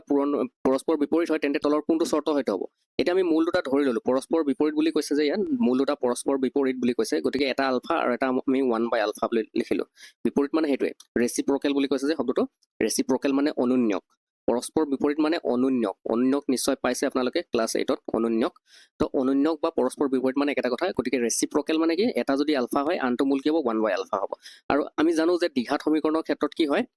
দ্বিঘাত সমীকৰণৰ ক্ষেত্ৰত এইটো এটা দ্বিঘাত সমীকৰণ হয় ax square plus bx plus c এইটো এটা কি সমীকৰণ দ্বিঘাত সমীকৰণ কাৰণ ইয়াত ঘাতটো কিমান আছে 2 আছে ঘাত 2 আছে গতিকে দ্বিঘাত সমীকৰণ যদি হয় তেতিয়াহ'লে কি হ'ব যদি মূল দুটা পূৰণ কৰিলে এটা মূল আমাৰ আলফা আছিলে আনটো মূল 1/α সেই মূল দুটা পূৰণ কৰিলে কি হয় পূৰণ কৰিলে হৈ গৈ c/a পূৰণ কৰিলে কি হয় c/a য'ত c টো হৈছে এইটো c আৰু a টো হৈছে কোনটো এইটো a সেইটো c/a হয় গতিকে আলফা আলফা কেনচেল যাব আলফা আলফা কেনচেল কি থাকিল 1 থাকিল 1 ইজুকেল কি হ'ল c/a ইয়াৰ পৰা আমি কি পাম এই a টো একৰ লগত পূৰণ হৈ পেলাই a হৈ যাব থাকিব কি এইফালে c থাকিব a ইজুকেল c গতিকে a ইজুকেল c হলে কি হয় মূল দুটা পৰস্পৰ বিপৰীত হয় যেনেকৈ এটা আলফা হলে এটা 1/α হৈছিল গতিকে চৰ্তটো কি হ'ব লাগিব a ইজুকেল যদি c হয় ঠিক আছে সাপোজ মই এইটো ইয়াত সমীকৰণটো দিয়া আছে ax square plus bx plus c যেনিবা ধৰি ললো 2x স্কোৱাৰ প্লাছ ইয়াত যেনিবা 6x প্লাছ 2 যেনিবা আছে ইয়াত এই a ৰ ভ্যালুটো কিমান আছে 2 আছে আৰু c ৰ ভ্যালুটো কি আছে 2 আছে যদি a আৰু c সমান হ'ল না এইটো ক্ষেত্ৰত তেনেকৈ হ'লে কি হ'ব ইহঁতৰ মূল দুটা ইয়াৰ যিটো ভ্যালু ওলাব ইয়াৰ ভ্যালুটো এটা যদি সাপোজ ধৰি ললো এটা যদি 7 ওলাই আনটো কি হ'ব 1/7 হ'ব কথাটোহে কৈছো দেই 7 নহ'ব পাৰে বেলেগ হ'ব পাৰে গতিকে এটা মূল যদি 7 ওলাই আনটো 1/7 কেতিয়া হ'ব যেতিয়া a আৰু c ইকুৱেল হ'ব নেক্সট কুৱেশ্যন কোনো এটা সংখ্যাৰ 5 গুণৰ পৰা তাৰ বৰ্গমূল বিয়োগ কৰিলে বিয়োগফলটো সংখ্যাটোৰ 3 গুণতকৈ 6 বেছি হয় এই উক্তিটো সমীকৰণৰ ৰূপত কেনেকৈ লিখা হ'ব এইবিলাক ক্লাছ 8ত বহুত ধুনীয়াকৈ দিয়া আছে কুৱেশ্যনবিলাক ক্লাছ 7তে আজিকালি পোৱা গৈছে কোনো এটা সংখ্যাৰ 5 গুণৰ পৰা তাৰ বৰ্গমূলটো বিয়োগ কৰিলে কোনো এটা সংখ্যা যদি আমি x ধৰি লওঁ ঠিক আছে কোনো এটা সংখ্যা আমি কি ধৰি ললো x ধৰি ললো তাৰ 5 গুণৰ পৰা তাৰমানে 5x ৰ পৰা আমি কি বিয়োগ কৰিব লাগিব তাৰ বৰ্গমূল তাৰমানে এই x ৰ বৰ্গমূলটো আমি বিয়োগ কৰিব লাগিব x ৰ বৰ্গমূল বিয়োগ তাৰমানে বিয়োগ তাৰ বৰ্গমূল x ৰ বৰ্গমূলটোক x বুলি কয় কৰিলে কি হ'ব এই বিয়োগফলটো কি হ'ব সংখ্যাৰ 3 গুণতকৈ সংখ্যাটোৰ 3 গুণতকৈ সংখ্যাটো কি ধৰিছিলো আমি x ধৰিছিলো তাৰ 3 গুণতকৈ তাৰমানে 3x তকৈ কিমান বেছি হ'ব 6 বেছি হ'ব গতিকে প্লাছ 6 গতিকে কোনটো আছে 5x minus x আৰু 3x plus 6 ইয়াত কোনটো আছে অপশ্যন এ শুদ্ধ উত্তৰ next question kx square plus 4x plus 1 equal 0 দ্বিঘাত সমীকৰণটোৰ মূল দুটা বাস্তৱ আৰু সমান হ'বলৈ k ৰ মান কি হ'ব লাগিব kx স্কোৱাৰ প্লাছ 4x যে মূল দুটা বাস্তৱ আৰু সমান কেতিয়া হয় আমাক যে এইটো দ্বিঘাত সমীকৰণটো দিয়া আছে কি দিয়া আছে kx square plus 4x plus 1 is equal to 0 ইয়াত আমাৰ a টো কি দিয়া আছে a টো হৈছে k দিয়া আছে b টো হৈছে 4 b ৰ ভ্যালুটো হৈছে 4 আৰু c ৰ ভ্যালুটো কিমান আছে c ৰ ভ্যালুটো দিয়া আছে 1 c ৰ ভ্যালুটো কিমান দিয়া আছে 1 দিয়া আছে গতিকে মূল দুটা বাস্তৱ আৰু সমান ইয়াৰ যে দুটা মূল থাকিব এই সমীকৰণটোৰ দুটা মূল আছে কাৰণ ইয়াত পাৱাৰ কিমান আছে 2 আছে পাৱাৰ 2 থাকিলে তাৰমানে এই সমীকৰণটোৰ দুটা সমাধান আছে তাৰমানে x ৰ ভ্যালু দুটা ওলাব গতিকে সেই যে দুটা সমাধান ওলাব সেই মূল দুটা বা সেই সমাধান দুটা বাস্তৱ আৰু সমান কেতিয়া হ'ব বাস্তৱ আৰু সমান কেতিয়া হ'ব ইয়াৰ সলিউশনটো বাস্তৱ আৰু সমান কেতিয়া হ'ব তাৰ কন্ডিশনটো হৈছে b স্কয়াৰ minus 4ac 0 হ'ব লাগিব গতিকে b স্কয়াৰ মানে কি b স্কয়াৰ মানে ইয়াত 4 স্কয়াৰ হ'ব 4 স্কয়াৰ মানে 4 স্কয়াৰ পাতিলো minus 4 a মানে কিমান আছে a মানে ইয়াত k আছে a ৰ ঠাইত k পাতিম আৰু c ঠাইত কি পাতিম c ঠাইত ইয়াত 1 পাতিম c ঠাইত আমি 1 পাতিম ইকুৱেল 0 তাৰ মানে 4 স্কয়াৰ মানে কিমান হ'ল 16 আৰু এই minus 4k এটো হ'ব minus 4k টো এফালে এটো মাইনাস আছে এফালে লৈ গলে প্লাস হ'ব প্লাস 4k হ'ল ঠিক আছে minus 4k হ'ল এফালে minus 4k আছিল আমি এটো সাইডে লৈ আহিলে প্লাস 4k হৈ গ'ল গতিকে 4 ৰে 4 কাটিম 4 বাৰ যাব তাৰ মানে k এর ভ্যালু কিমান লালে এফালে k থাকি গ'ল এফালে 4 থাকিল k এর ভ্যালু কিমান লালে 4 অপশন বি শুদ্ধ উত্তৰ নেক্সট কোৱেশ্চন দুটা ক্ৰমাগত ধনাত্মক অখণ্ড সংখ্যাৰ বৰ্গৰ যোগফল 365 হলে সংখ্যা দুটাৰ যোগফল কিমান হ'ব দুটা ক্ৰমাগত অখণ্ড ধনাত্মক অখণ্ড সংখ্যাৰ বৰ্গৰ যোগফল 365 ক্ৰমাগত ধনাত্মক অখণ্ড সংখ্যা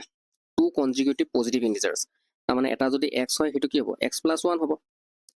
হয়নে নহয় গতিকে ইহঁতৰ বৰ্গৰ যোগফল তাৰমানে x square plus x + 1 square equal কিমান হ'ব যোগফলটো 365 হ'ব কেতিয়া হ'ব তেনেহ'লে সংখ্যাটাৰ যোগ কিমান হ'ব সংখ্যাটাৰ যোগ কৰিব লাগিব তাৰমানে আমি x ৰ ভ্যালুটো উলিয়াব লাগিব এতিয়া আমি এইটো প্ৰশ্নটো যদি আমি কৰি চাওঁ x স্কোৱাৰ প্লাছ এইটো x + 1 হোল স্কোৱাৰটো ভাঙিব লাগিব x স্কোৱাৰ প্লাছ 2x + 1 হ'ব ইজুকেল 365 হ'ব ইয়াৰ পৰা আমি কি পাম 2x স্কোৱাৰ প্লাছ 2x এই +1 আৰু এইফালে 365 এইফালে লৈ আহিম 365 ইজুকেল টু 0 হ'ল ইয়াৰ পৰা আমি কি পাম 2x স্কোৱাৰ প্লাছ 2x এইটো কি হ'ব +1 ৰ পৰা 365 যদি গুচি যায় -364 হ'ব ইজুকেল টু 0 হ'ব গতিকে ইয়াক আমি আকৌ 2 এৰ যদি ডিভাইড কৰি দিওঁ x square plus x minus 2 এ ইয়াক ডিভাইড কৰিলে কিমান হ'ব মানে 2 বিলাক উঠাই দিলোঁ ইয়াত 2 আছিলে ইয়াত 2 আছিলে ইয়াতো 2 ডিভাইড কৰি দিলে কি হ'ব সেইটো তাৰমানে এই 2 কেইটা উঠি গ'ল ইয়াত 2 এ ডিভাইড কৰিলে কিমান হ'ব 364 যদি ডিভাইড কৰোঁ কিমান হ'ব 150 আৰু এইফালে 2 গুণ 2 2 8 গুণ 16 2 গুণ 182 হ'ল ইজুকেল টু 0 গতিকে এই কুৱেশ্যনটো সলভ কৰি যিটো ভ্যালু পাম সেইটোৱে হ'ব ইয়াৰ দুটা এটা x আছিল আৰু এটা x + 1 আছিল তো এইটো আপোনালোকে সলভ কৰি চাব দেই নেক্সট কুৱেশ্যন এটা ত্ৰিভুজৰ কোণ তিনিটাৰ অনুপাত 2:3:4 হ'লে ত্ৰিভুজটো আটাইতকৈ সৰু কোণটো কিমান হ'ব এটা ত্ৰিভুজৰ কোণ তিনিটাৰ অনুপাত 2:3:4 হ'লে ত্ৰিভুজটোৰ আটাইতকৈ সৰু কোণটো কিমান হ'ব ত্ৰিভুজটো দিয়া আছে 2 3 4 2 3 আৰু 4 এইকেইটা হৈছে এংগল ৰিয়েল এংগল নহয় কিন্তু সিহঁতৰ ৰেচিঅ'বিলাক দিয়া আছে 2 3 4 প্লাছ কৰিলে কিমান হয় 2 নে 4 2 নে 5 9 9 হয় এই 9 ৰ ভ্যালুটো হৈছে কাৰ 180 ডিগ্ৰী কাৰণ ত্ৰিভুজৰ তিনিটা কোণ যোগ কৰিলে 180 হয় কিন্তু ইয়াত ওলাইছে 9 গতিকে আমাৰ ৰিয়েল ভ্যালুটো হৈছে 180 গতিকে আমাক কাৰ ভ্যালু লাগে আটাইতকৈ সৰু কোণটো কিমান আছে আটাইতকৈ সৰু কোণটো আছে 2 2 ভ্যালুটো লাগে গতিকে 2 পূৰণ কৰি দিম আমি হয় নহয় 9 18 কেইবাৰ যায় দুবাৰ যায় তাৰমানে 20 বাৰ গ'ল 2 বিছং কিমান হ'ল 40 হ'ল অপচন এ শুদ্ধ উত্তৰ নেক্সট এটা কোণ তাৰ পূৰক কোণতকৈ 24 ডিগ্ৰী ডাঙৰ এটা কোণ কিমান x তাৰ পূৰক কোণটো কিমান হ'ব 90 - x হ'ব তাৰ পূৰক কোণটো গতিকে সেই এটা কোণটো কি হয় তাৰ পূৰক কোণতকৈ 24 ডাঙৰ তাৰমানে তাৰ পূৰক কোণটো এইটো পূৰক কোণ হয় এটা কোণ যদি x হয় তাৰ পূৰক কোণটো হ'ব 90 - x তাতকৈ কিমান ডাঙৰ বুলি কৈছে 24 ডাঙৰ তাৰমানে +24 24 ডাঙৰ তেতিয়াহ'লে কি হ'ব x এই -x টো এইফালে লৈ আহিলে +x হ'ব ইজুকেল 90 + 24 থাকি গ'ল এইফালে 90 + 24 মানে কিমান 114 হ'ব তাৰমানে 2x ইজুকেল কিমান হ'ব 114 2 এ 114 কেইবাৰ যায় 2 5 গুণ 10 2 7 গুণ 14 তাৰমানে x ইজুকেল কিমান হ'ব 57 ডিগ্ৰী গতিকে কোণটোৰ যোগ কিমান what is the measure of the angle কোণটোৰ যোগ হ'ব 57 নেক্সট সুষম বহুভুজ এটাৰ বহিকোণ 45 ডিগ্ৰী হ'লে বহুভুজটোৰ বাহু সংখ্যা কিমান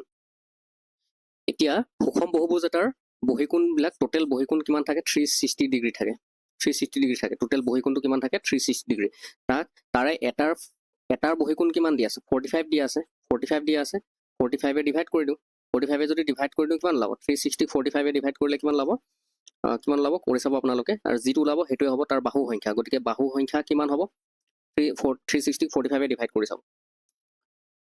নেক্সট ত্ৰিভুজ ABC ৰ AB ইজুকেল ABC তাৰমানে ABC এনেকা ত্ৰিভুজ দিয়া আছে AB ইজুকেল AC AB তাৰ লগত AC সমান এইটো AB ৰ লগত এই AC টো সমান হয় ঠিক আছে AC কি হয় সমান এতিয়া কোণ A ৰ যোগ কিমান দিয়া আছে সমান মানে কি এইটো 70 ডিগ্ৰী ঠিক আছে তেনেহ'লে B কোণৰ মান কিমান হ'ব A কোণৰ মান যদি 70 হ'লে তেতিয়াহ'লে এইটো আৰু এইটো সেম হ'ব সমান হ'ব B কোণৰ মান আৰু C কোণৰ মান সমান হ'ব গতিকে সমান হ'লে মানে টোটেল চাওক আপোনালোকে ত্ৰিভুজ এটা 180 ডিগ্ৰী থাকে কিমান থাকে 180 ডিগ্ৰী এইবিলাক XY যদি ধৰি লওঁ এইটো বোলে X ধৰো এইটো X ধৰো তেতিয়াও X দুটা সমান হ'ব এনেকৈ কৰি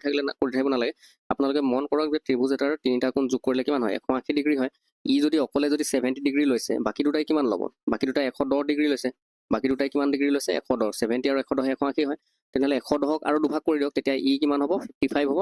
এইটো 55 হ'ব 55 110 হয় গতিকে B কোণটো কিমান পৰিছেগে 55 পৰিলে B কোণটো 55 পৰিলে C কোণটো প্ৰশ্নটো দিছে B কোণৰ মান কিমান গতিকে আমি B কোণৰে মান কম B কোণৰ মান অপচনে 55 ডিগ্ৰী নেক্সট সুষম খৰভুজ এটাৰ আটাইবোৰ অন্তৰ্বৰ্তী কোণৰ যোগ কিমান হ'ব সুষম খৰভুজ মানে সুষম শব্দটোৰ অৰ্থ কি যাৰ বাহুকেইটা সমান ধৰি ললো এইটো এটা সুষম খৰভুজ যেনিবা ইয়াৰ এইটো এটা খৰভুজ যাৰ বাহুকেইটা আটাইকেইটা বাহু সমান আছে ছটা বাহু আছে আটাইকেইটা বাহু সমান গতিকে সিহঁতৰ কোণবিলাক কিমান হ'ব এই কোণটো যোগ কৰা আটাইকেইটা অন্তৰ্বৰ্তীৰ ভিতৰৰ কোণ যোগ কৰিলে কিমান হ'ব তাৰ কাৰণে ফৰ্মুলাটো আছিলে n-2 × 180 ডিগ্ৰী আপোনালোকে মনত ৰাখিব বাহিৰৰ কোণবিলাক 360 ডিগ্ৰী থাকে টোটেল আৰু ভিতৰৰ আটাইকেইটা কোণৰ যোগফল কিমান হ'ব সেইটো আমি এই ফৰ্মুলাটো কৰি চালেহে গম পাম n-2 মানে ইয়াত n ৰ ভ্যালু কিমান আছে সুষম খৰবুজ 6 - 2 × 180 ডিগ্ৰী 6 - 2 মানে কিমান 4 হ'ব 4 × 180 ডিগ্ৰী পূৰণ কৰি চাব যি হ'ব সেইটো হ'ব এনসাৰ নেক্সট এটা বৃত্তৰ আটাইতকৈ দীঘল জিয়া আডালৰ দৈৰ্ঘ্য 14 সেন্টিমিটাৰ এটা বৃত্ত এনেকুৱাকৈ যদি থাকে ইয়াৰ আটাইতকৈ দীঘল জিয়া মানে যিডাল কেন্দ্ৰৰ মাজেৰে যায় কেন্দ্ৰৰ মাজেৰে যোৱা দীঘল জিয়াডালে হৈছে কিমান 14 সেন্টিমিটাৰ দিয়া আছে তাৰমানে দীঘল জিয়া বুলি কৈছে চক আপোনালোকে প্ৰশ্নটো মন কৰক লংগেষ্ট কৰ্ড বুলি কৈছে ঠিক আছে দীঘল জিয়াডালকে ব্যাস বুলি কয় তাৰমানে ব্যাস দিয়া আছে কিমান 14 দিয়া আছে ব্যাস যদি 14 হয় তেতিয়াহ'লে ব্যাসাৰ্ধ কিমান হ'ব তাৰ আধা 7 হ'ব ব্যাসাৰ্ধ কিমান হ'ব 7 অপচন বি শুদ্ধ উত্তৰ নেক্সট এটা সুষম বহুভুজৰ কৰ্ণৰ সংখ্যা 5 হলে তাৰ বাহু সংখ্যা কিমান হ'ব এটা সুষম বহুভুজৰ কৰ্ণৰ সংখ্যা 5 হলে তাৰ বাহু সংখ্যা কিমান হ'ব ইয়াত কৰ্ণ আৰু বাহু সংখ্যাৰ মাজৰ যিটো ৰিলেশ্যন সেই ৰিলেশ্যনটো হৈছে n-3/2 ঠিক আছে কৰ্ণ সংখ্যা যদি দিয়া থাকে তেতিয়াহ'লে বাহু সংখ্যা কি হ'ব বাহু সংখ্যা ওলোৱা ফৰ্মুলাটো হৈছে কি হ'ব আমাৰ কৰ্ণৰ সংখ্যা 5 অলৰেডি দিয়াই আছে অলৰেডি কিমান দিয়া আছে 5 দিয়া আছে গতিকে কি হ'ব 5 আমি যদি অপচন এ টোকে যদি বহাই চাওঁ 5 এনৰ ঠাইত মানে বাহু সংখ্যা কিমান হ'ব এই অপচন এ টো যদি ধৰি ললো 5 যদি বহাই দিওঁ এনৰ ঠাইত গতিকে 5 - 3/2 তাৰ মানে 5 × 5 - 3 মানে কি 2 হয় 5 - 3 মানে কি 5 - 3 মানে 2 হয় আৰু তলত আছে 2 এইটো 2 আৰু 2 কেনসেল কৰি থাকিলে কিমান 5 এইটো 5 আমাৰ কৰ্ণ সংখ্যা ওলাইছে নে কৰ্ণ সংখ্যা ওলোৱা ফৰ্মুলাটো এইটো আৰু সেই হিচাপে আমি অপচন এনৰ ঠাইত বাহু সংখ্যাটো 5 বুলি ধৰি লৈছিলো অপচন এ 5 বহাই চালো গতিকে কি হ'ল ইয়াত আমাৰ 5 ওলাইছে এনসাৰটো কৰি কি ওলাইছে 5 ওলাইছে গতিকে আমাৰ কৰ্ণৰ সংখ্যা 5 ওলাইছে গতিকে সেই হিচাপত আমি অপচন কোনটো ধৰিব লাগিব 5 ধৰিব লাগিব কি ধৰিব লাগিব 5 টো বাহু সংখ্যা বুলি ধৰিব লাগিব দেই বাহু সংখ্যা কি ধৰিব লাগিব 5 আমি এই ফৰ্মুলাটোত 5 বহুৱাই চালো লাষ্টত গৈ 5 ওলাইছে 5 মানে এইটো কৰ্ণ ওলাইছে তেতিয়াহ'লে বাহুৰ সংখ্যাটো 5 বুলি ধৰিব লাগিব অপচন এটোৱে শুদ্ধ উত্তৰ আমি অপচনৰ বাই অপচন গলো এটা বৃত্তৰ ব্যাসাৰ্ধ আধালৈ হ্ৰাস কৰিলে তাৰ কালি কি হয় মনত ৰাখিব বৃত্তৰ ব্যাসাৰ্ধৰ লগত কালিটো ডাইৰেক্ট বৰ্গৰ সমানুপাত থাকে দেই কালিৰ কি হয় কালিটো সমানুপাত কাৰ সমানুপাত হয় বৰ্গৰ বৃত্তৰ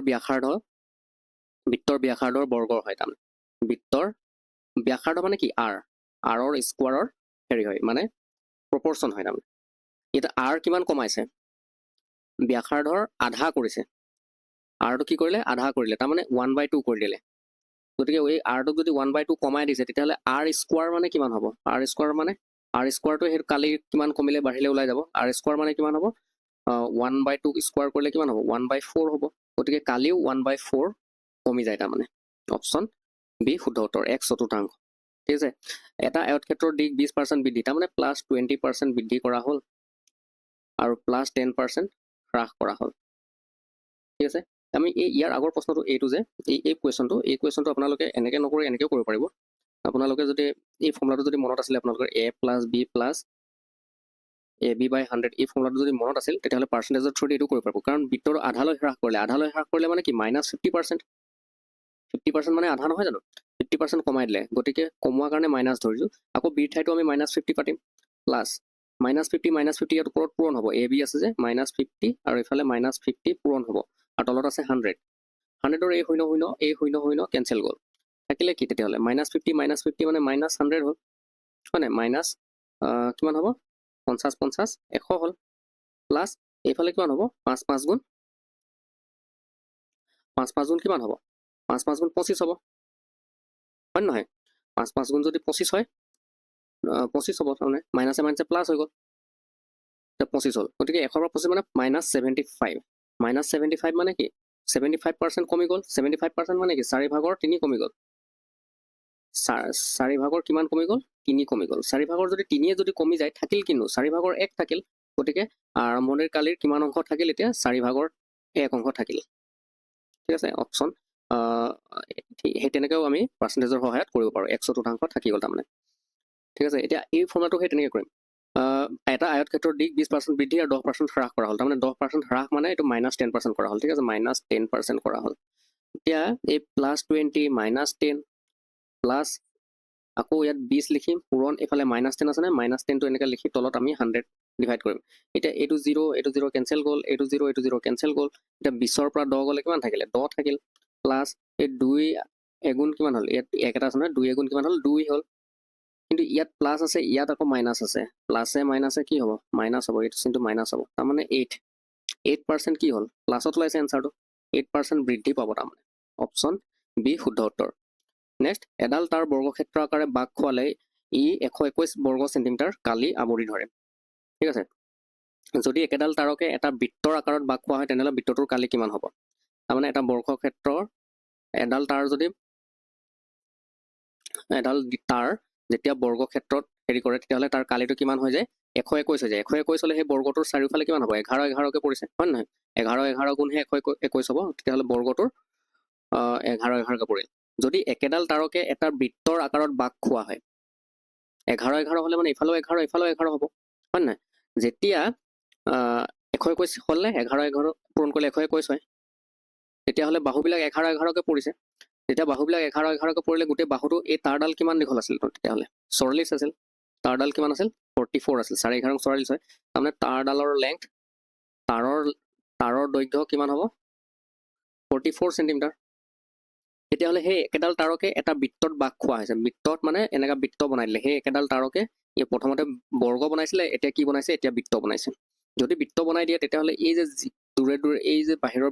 পৰিধিটো এই পৰিধিটো কিমান আছে 44 আছে তাৰমানে কাৰণ তাঁৰডালটো 44 আছে গতিকে এই বৃত্তটোৰ পৰিধি 44 তো পৰিধি ওলোৱা ফৰ্মুলাটো হৈছে 2πr বৃত্তটোৰ 2πr কিমান আছে 44 আছে তেতিয়াহ'লে 2πr যদি 44 হয় তেতিয়াহ'লে ইয়াৰ কালি এই বৃত্তটোৰ কালি কিমান হ'ব আমি ইয়াতে কালি জানিব হ'লে কি কৰিব লাগিব এই আৰৰ ভেলুটো জানিব লাগিব আৰৰ ভেলুটো আমি উলিয়াই লওঁ 2 পূৰণ পাইৰ মান 7/22 পূৰণ আৰৰ মানটো আমি নাজানো 44 এতিয়া 2 2 4 2 2 4 44 হ'ল এফালে 44 হ'ল কেনচেল গ'ল থাকিলে আৰৰ ভেলু কিমান থাকিল আৰৰ ভেলুটো এই 7টো যে ইফালে আছে সেইটো ইফালে গ'লে 7 হৈ যাব আৰৰ ভেলু 7 হ'ল আৰৰ ভেলুটো যদি 7 হয় তেতিয়াহ'লে বৃত্তটোৰ কালি ওলোৱা ফৰ্মুলাটো হৈছে πr স্কোৱাৰ কিমান হ'ব তেতিয়াহ'লে পাইৰ মান 7/22 আৰু r স্কোৱাৰ মানে r দুটা পূৰণ কৰিম আৰু এটা আৰৰ ভেলু হৈছে 7 দুটা 7 পূৰণ কৰি দিওঁ তেতিয়াহ'লে r স্কোৱাৰ যিহেতু স্কোৱাৰ আছে দুটা 7 পূৰণ কৰিলোঁ 7 পূৰণ কৰি কটাকটি গ'ল 7 কটাকটি গ'ল এইটো 7 কাটি দিলোঁ গতিকে 22 আৰু 7 থাকিল 22 আৰু 7 পূৰণ কৰিলে কিমান হ'ব সেইটোৱে হ'ব অপশ্যন আপোনালোকে কৰি চাব এইটো দুটা গোলকৰ আয়তনৰ অনুপাত 8:27 হ'লে সিহঁতৰ পৃষ্ঠকালিৰ অনুপাত কিমান হ'ব এতিয়া আয়তনৰ অনুপাত কিমান দিয়া আছে 8:27 আমাক দিয়া আছে গতিকে পৃষ্ঠকালিৰ কি হ'ব তাৰমানে L কিউব আছিল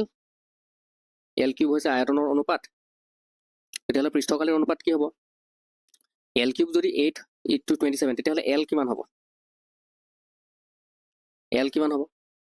এইটো একচুৱেলি L কিউব নহয় এইটো R কিউব হৈ গ'ল কাৰণ গোলক বুলি কৈছোঁ গোলকৰ আয়তন ওলোৱা ফৰ্মুলাটো হৈছে 4/3 πr কিউব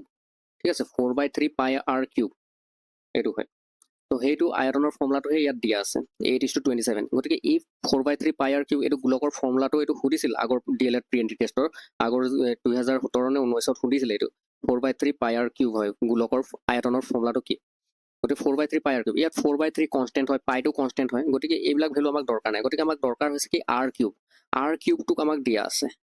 r কিউবটোক 8:27 আমি ধৰি ল'ম গতিকে r ৰ ভেলুটো কি হ'ব তেতিয়াহ'লে ইয়াত 2 কিমান হ'ব 3 হ'ব কাৰণ 2 3বাৰ পূৰণ কৰিলে 8 হয় আৰু 3 3বাৰ পূৰণ কৰিলে 27 হয় গতিকে 3ৰ পৰা যদি আমি r ডাইৰেক্ট আহি যাওঁ তেতিয়াহ'লে ইয়াৰ ভেলুটো 8ৰ ভেলুটো 2 আহিব ঘনমূল আৰু 27ৰ ভেলুটো কি আহিব 3 আহিব এতিয়া সিহঁতৰ পৃষ্ঠকালিৰ অনুপাত কি হ'ব পৃষ্ঠকালি ওলোৱা ফৰ্মুলাটো কি আছিলে গোলকৰ পৃষ্ঠকালি ওলোৱা ফৰ্মুলাটো আছিলে 4πr স্কোৱাৰ গোলকৰ পৃষ্ঠকালি ওলোৱা ফৰ্মুলাটো কি আছিলে 4πr স্কোৱাৰ এগেইন ইয়াত 4π ভেলুটো কনষ্টেণ্ট হৈ গ'ল 4 টো কনষ্টেণ্ট পাইটো কনষ্টেণ্ট গতিকে ইয়াত r স্কোৱাৰ আমাক লাগে তাৰমানে আমাক r স্কোৱাৰ মানে কি হ'ব 2 স্কোৱাৰ আৰু ইফালে 3 স্কোৱাৰ মানে কিমান 9 হ'ব 4:9 ওলালে তাৰমানে অপশ্যন বি শুদ্ধ উত্তৰ নেক্সট এটা ঘনকৰ মুঠ পৃষ্ঠকালি 96 বৰ্গ চেণ্টিমিটাৰ হ'লে তাৰ আয়তন কিমান হ'ব এটা ঘনকৰ পৃষ্ঠকালি 6l স্কোৱাৰ হয় 6l স্কোৱাৰটো কিমান দিয়া আছে আমাক 96 দিয়া আছে ঘনকৰ মুঠ পৃষ্ঠকালিটো 96 দিয়া আছে তেতিয়াহ'লে তাৰ আয়তন কিমান হ'ব ইয়াৰ পৰা আমি l উলিয়াই লওঁ 6 96ক কিমান বাৰ যায় এইটো 96 হয় দেই 6 96 কেইবাৰ যায় 16 বাৰ যায় 6 16 গুণ 96 হয় তাৰমানে L স্কোয়াৰ মানে কিমান হ'ল 16 ওলালে ইয়াৰ পৰা L মানে কিমান আছে L মানে ওলাব 4 ওলাব কাৰণ 4 স্কোয়াৰ কৰিলে 16 হয় গতিকে L ৰ মান যেতিয়া 4 ওলাই গ'ল তেতিয়াহ'লে L ৰ মান যদি 4 ওলাইছে তেতিয়াহ'লে কি হ'ব L মানে ঘনকটোৰ যিটো সাইড থাকে না কেইটা সাইড থাকে 12টা সাইড থাকে নেকি yes এনেকা 12টা সাইড থাকে এই L বিলাক কিমান আছে 4 4 কে আছে সব 4 4 কে আছে তেতিয়া আয়তন কি হয় আয়তনৰ ফৰ্মুলাটো হৈছে L কিউব মানে 4 পূৰণ 4 পূৰণ 4 পূৰণ কৰিলে কিমান হ'ব 4 4 গুণ 16 4 16 64 অপচন এ শুদ্ধ উত্তৰ নেক্সট কুৱেশ্যন সম উচ্চতা আৰু সম ব্যাসাৰ্ধ বিশিষ্ট এটা শংকু আৰু এটা চিলিণ্ডাৰৰ ইয়াত আকাৰডাল থাকি গৈছে চিলিণ্ডাৰৰ আয়তনৰ অনুপাত কিমান হ'ব সম উচ্চতা তাৰমানে হাইটটো সেম হাইট সেম আৰু ৰেডিয়াছ সিহঁতৰ ৰেডিয়াছটো সেম ঠিক আছে মানে এনেকুৱা এটা হাইট থকা চিলিণ্ডাৰ আৰু এটা শংকু এইটো তাৰমানে মই আঁকি দেখুৱাই দিছোঁ ইহঁতৰ যিটো তলৰ ৰেডিয়াছটো এই ৰেডিয়াছটো আৰু এই হাইটটো সেম যদি ৰেডিয়াছটো r হয় হাইটটো r এ হ'ব তাৰমানে ঠিক তেনেকৈ ইয়াতো সেই হাইটটো r হ'ব আৰু ৰেডিয়াছটো r মানে ইয়াত যিটো ৰেডিয়াছ আছে ইয়াত ভালকৈ দেখা পাব আপোনালোকে এইটো ৰেডিয়াছটো কিমান আছে r আছে আৰু হাইটটো r আছে সেম বুলি কৈছে সম উচ্চতা আৰু সমান ব্যাসাৰ্ধ তেতিয়াহ'লে সিহঁতৰ আয়তনৰ অনুপাত কি হ'ব তেতিয়া এইটো হৈছে কি শংকু প্ৰথমতে শংকুৰ ল'ব লাগিব শংকুৰ আয়তন জানিব লাগিব আমি তাৰপিছত চিলিণ্ডাৰৰ আয়তন জানিব লাগিব চিলিণ্ডাৰ মানে চুঙাৰ আয়তন জানিব লাগিব শংকুৰ আয়তনটো কি হয় 1/3 পাই r 1/3 পাই r কিউব ন 1/3 নে 4/3 আছিল 4/3 পাই r কিউব আছিল চাগে দেই 4/3 পাই r কিউব অনুপাত আৰু এইফালে পাই r স্কোয়াৰ h এইটো হৈছে কাৰ অনুপাত কাৰ আয়তন সেইটো হৈছে চিলিণ্ডাৰৰ আয়তনটো হৈছে পাই r স্কোয়াৰ h আৰু শংকুৰ আয়তনটো হৈছে 4/3 পাই r কিউব কি কৰি লিখি আছো 4/3 পাই r কিউব নহয় 1/3 পাই r স্কোয়াৰ h এইটোহে হয় এতিয়া আমাৰ এই পাই আৰু এই পাই কেনসেল গ'ল r স্কোয়াৰ কেনসেল গ'ল হয় নহয় থাকিলনো কি এই হাইটটো আৰু এই হাইটটো কেনসেলে গ'ল দেখোন সব কেনসেল গ'ল তেতিয়াহ'লে কি থাকিল ইয়াত এই 1/3 থাকিল 1 থাকিল আৰু এইফালে কি থাকিল 3 থাকিল আচ্ছা 1:3 হ'ল তেতিয়াহ'লে অপচন এ শুদ্ধ উত্তৰ নেক্সট কুৱেশ্যন যদি এটা চিলিণ্ডাৰৰ ব্যাসাৰ্ধ দুগুণ কৰা হয় আৰু উচ্চতা আধা কৰা হয় তেন্তে ইয়াৰ বক্ৰপৃষ্ঠকালি কি পৰিৱৰ্তন হ'ব চিলিণ্ডাৰৰ বক্ৰপৃষ্ঠকালিৰ ফৰ্মুলাটো হৈছে পাই r স্কোয়াৰ h গতিকে ইয়াত কি কৰা হৈছে প্ৰথমতে এই r টোক কি কৰা হৈছে বক্ৰপৃষ্ঠকালি ফৰ্মুলা পাই r স্কোয়াৰ h নহয় 2 পাই r h হয় 2 তাৰমানে এনেকুৱা এটা যদি চিলিণ্ডাৰ যদি থাকে এই বক্ৰপৃষ্ঠকালি মানে হৈছে এই ইয়াৰ সাইডৰ কালিটো এই সাইডৰ এনেকুৱা বেকা যিটো কালি যিটো বেকা পিঠি বেকা পৃষ্ঠ এই বেকা পৃষ্ঠটোৰ কালি হৈছে বক্ৰপৃষ্ঠকালি গতিকে ইয়াত এই বৃত্তটোৰ এৰিয়াটো হৈছে বৃত্তটোৰ পৰিসীমা হৈছে 2 পাই r আৰু ইফালে হাইট আছে লগতে হাইটটো পূৰণ কৰি দিব লাগে গতিকে বক্ৰপৃষ্ঠকালি আমি পাই যাম 2 পাই r আৰু h গতিকে এই বক্ৰপৃষ্ঠকালি ফৰ্মুলাটো হৈছে 2 পাই r h 2 পাই r ইনটু h এতিয়া কি কৰা হৈছে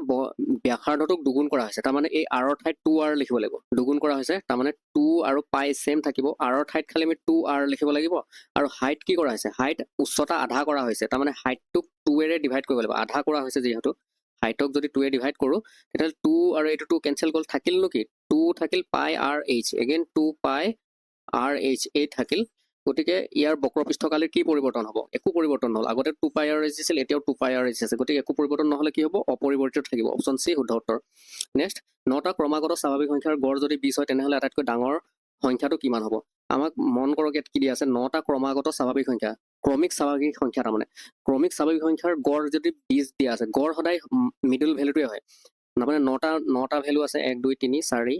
5 6 7 8 9 এনেকৈ যদি 9টা পজিশন আছে 3 4 5 6 7 8 9 এই 9টা সংখ্যাৰ গড় 20 দিয়া আছে গড় এনেকৈ ক্ৰমিক স্বাভাৱিক সংখ্যা বুলি ক'লে গড় সদায়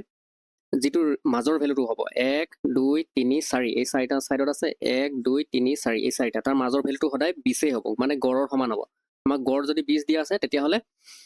মাজৰ সংখ্যাটো 20 হ'ব গড় যদি 20 হয় মাজৰ সংখ্যাটো 20 হ'ব কাৰণ ক্ৰমিক স্বাভাৱিক সংখ্যা বুলি কৈছে এইটো মনত ৰাখিব আপোনালোকে এই টপিকটো গতিকে তাৰ পিছৰ সংখ্যাবিলাক কি হ'ব 21 হ'ব ইফালে কিমান হ'ব 22 হ'ব ইফালে 23 হ'ব ইফালে 24 হ'ব গতিকে আটাইতকৈ ডাঙৰ সংখ্যাটো কি হ'ল 24 হ'ল অপশ্যন এ শুদ্ধ উত্তৰ নেক্সট তলৰ তথ্যৰ পৰিসৰ আৰু মধ্যমাৰ পাৰ্থক্য কিমান এতিয়া পৰিসৰ উলিয়াব লাগিব আৰু মধ্যমা উলিয়াব লাগিব তাৰপিছতহে তাৰ ডিফাৰেন্সটো উলিয়াব লাগিব পৰিসৰ আৰু মধ্যমাৰ কি উলিয়াব লাগিব ডিফাৰেন্স মানে মাইনাছ কৰিব লাগিব এতিয়া চাই যাওক প্ৰথমতে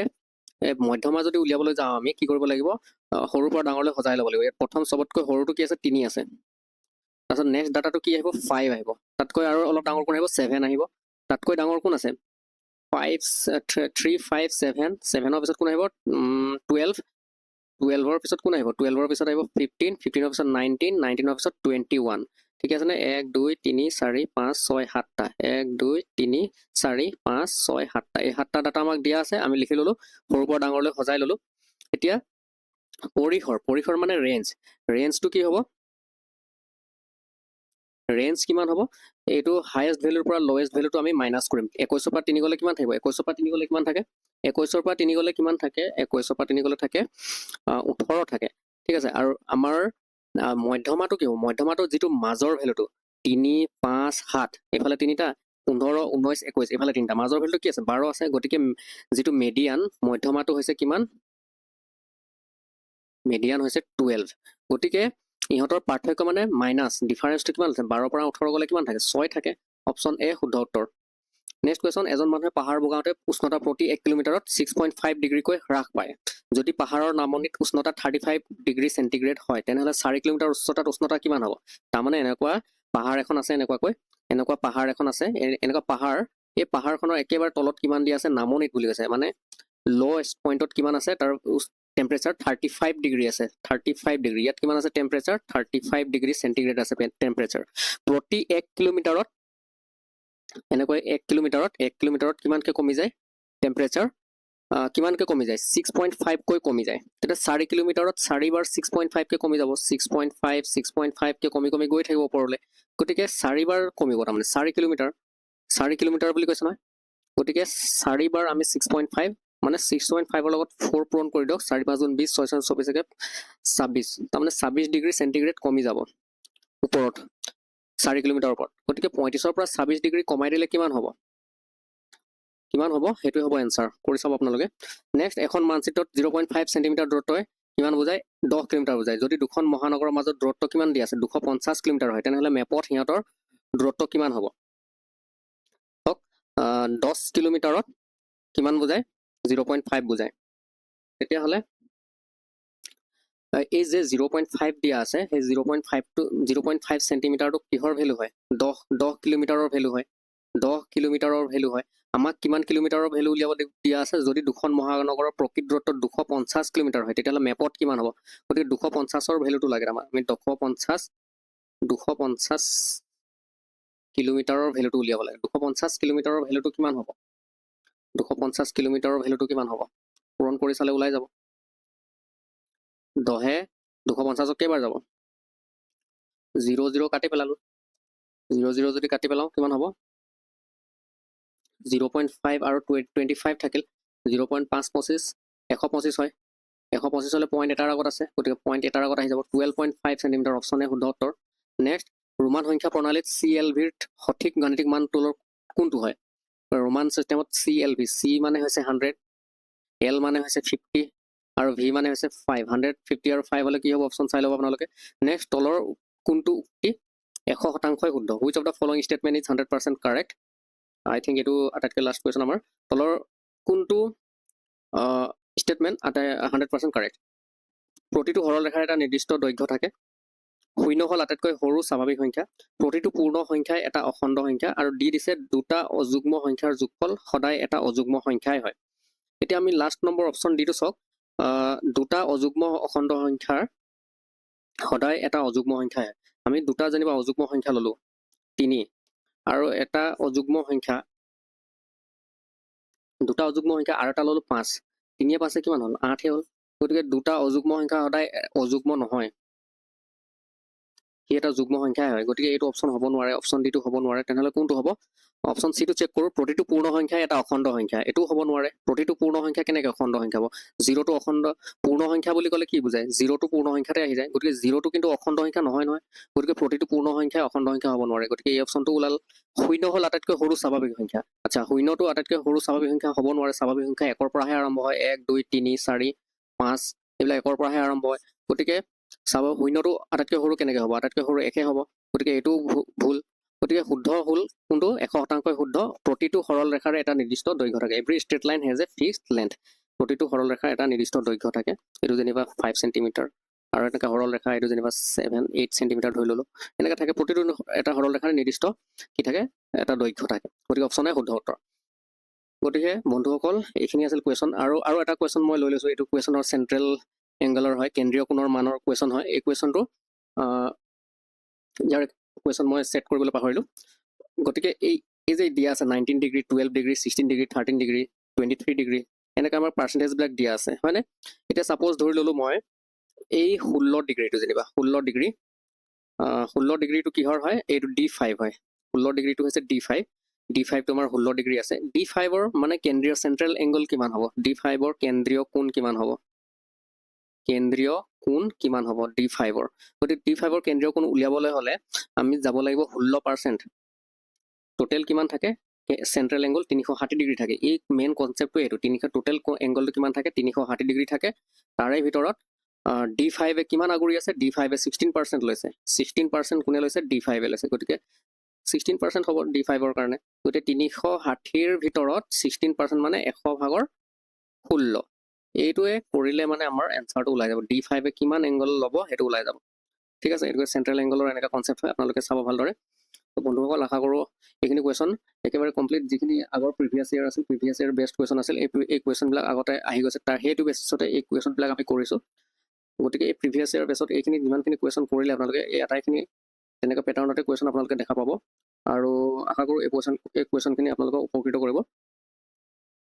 ঠিক আছে সকলোৱে ভালদৰে পৰীক্ষা ভালদৰে এটেম্প কৰিব আৰু যিবিলাক কুৱেশ্যন আহিছে কুৱেশ্যনবিলাক এবাৰ ভালকৈ চাই ল'ব কুৱেশ্যনবিলাক মানে জলবাজিত কেতিয়াবা কি হৈ যায় শুদ্ধ মানে ইজি এনচাৰ কুৱেশ্যন এটাকো আমি ভুলকৈ কৰি থৈ আহোঁ গতিকে এইবিলাক আপোনালোকে নকৰিব অলপ ভালদৰে প্ৰশ্নটো পঢ়ি ল'ব এবাৰ ভালকৈ কি কৈছে ট্ৰিকটো বুজিবলৈ চেষ্টা কৰিব তাৰপিছত কুৱেশ্যনটো এটেম্প কৰিব আৰু যিটো কুৱেশ্যন আপোনালোকক যেন হাৰ্ড লাগিছে সেই হাৰ্ড থকা কুৱেশ্যনবিলাক কি কৰিব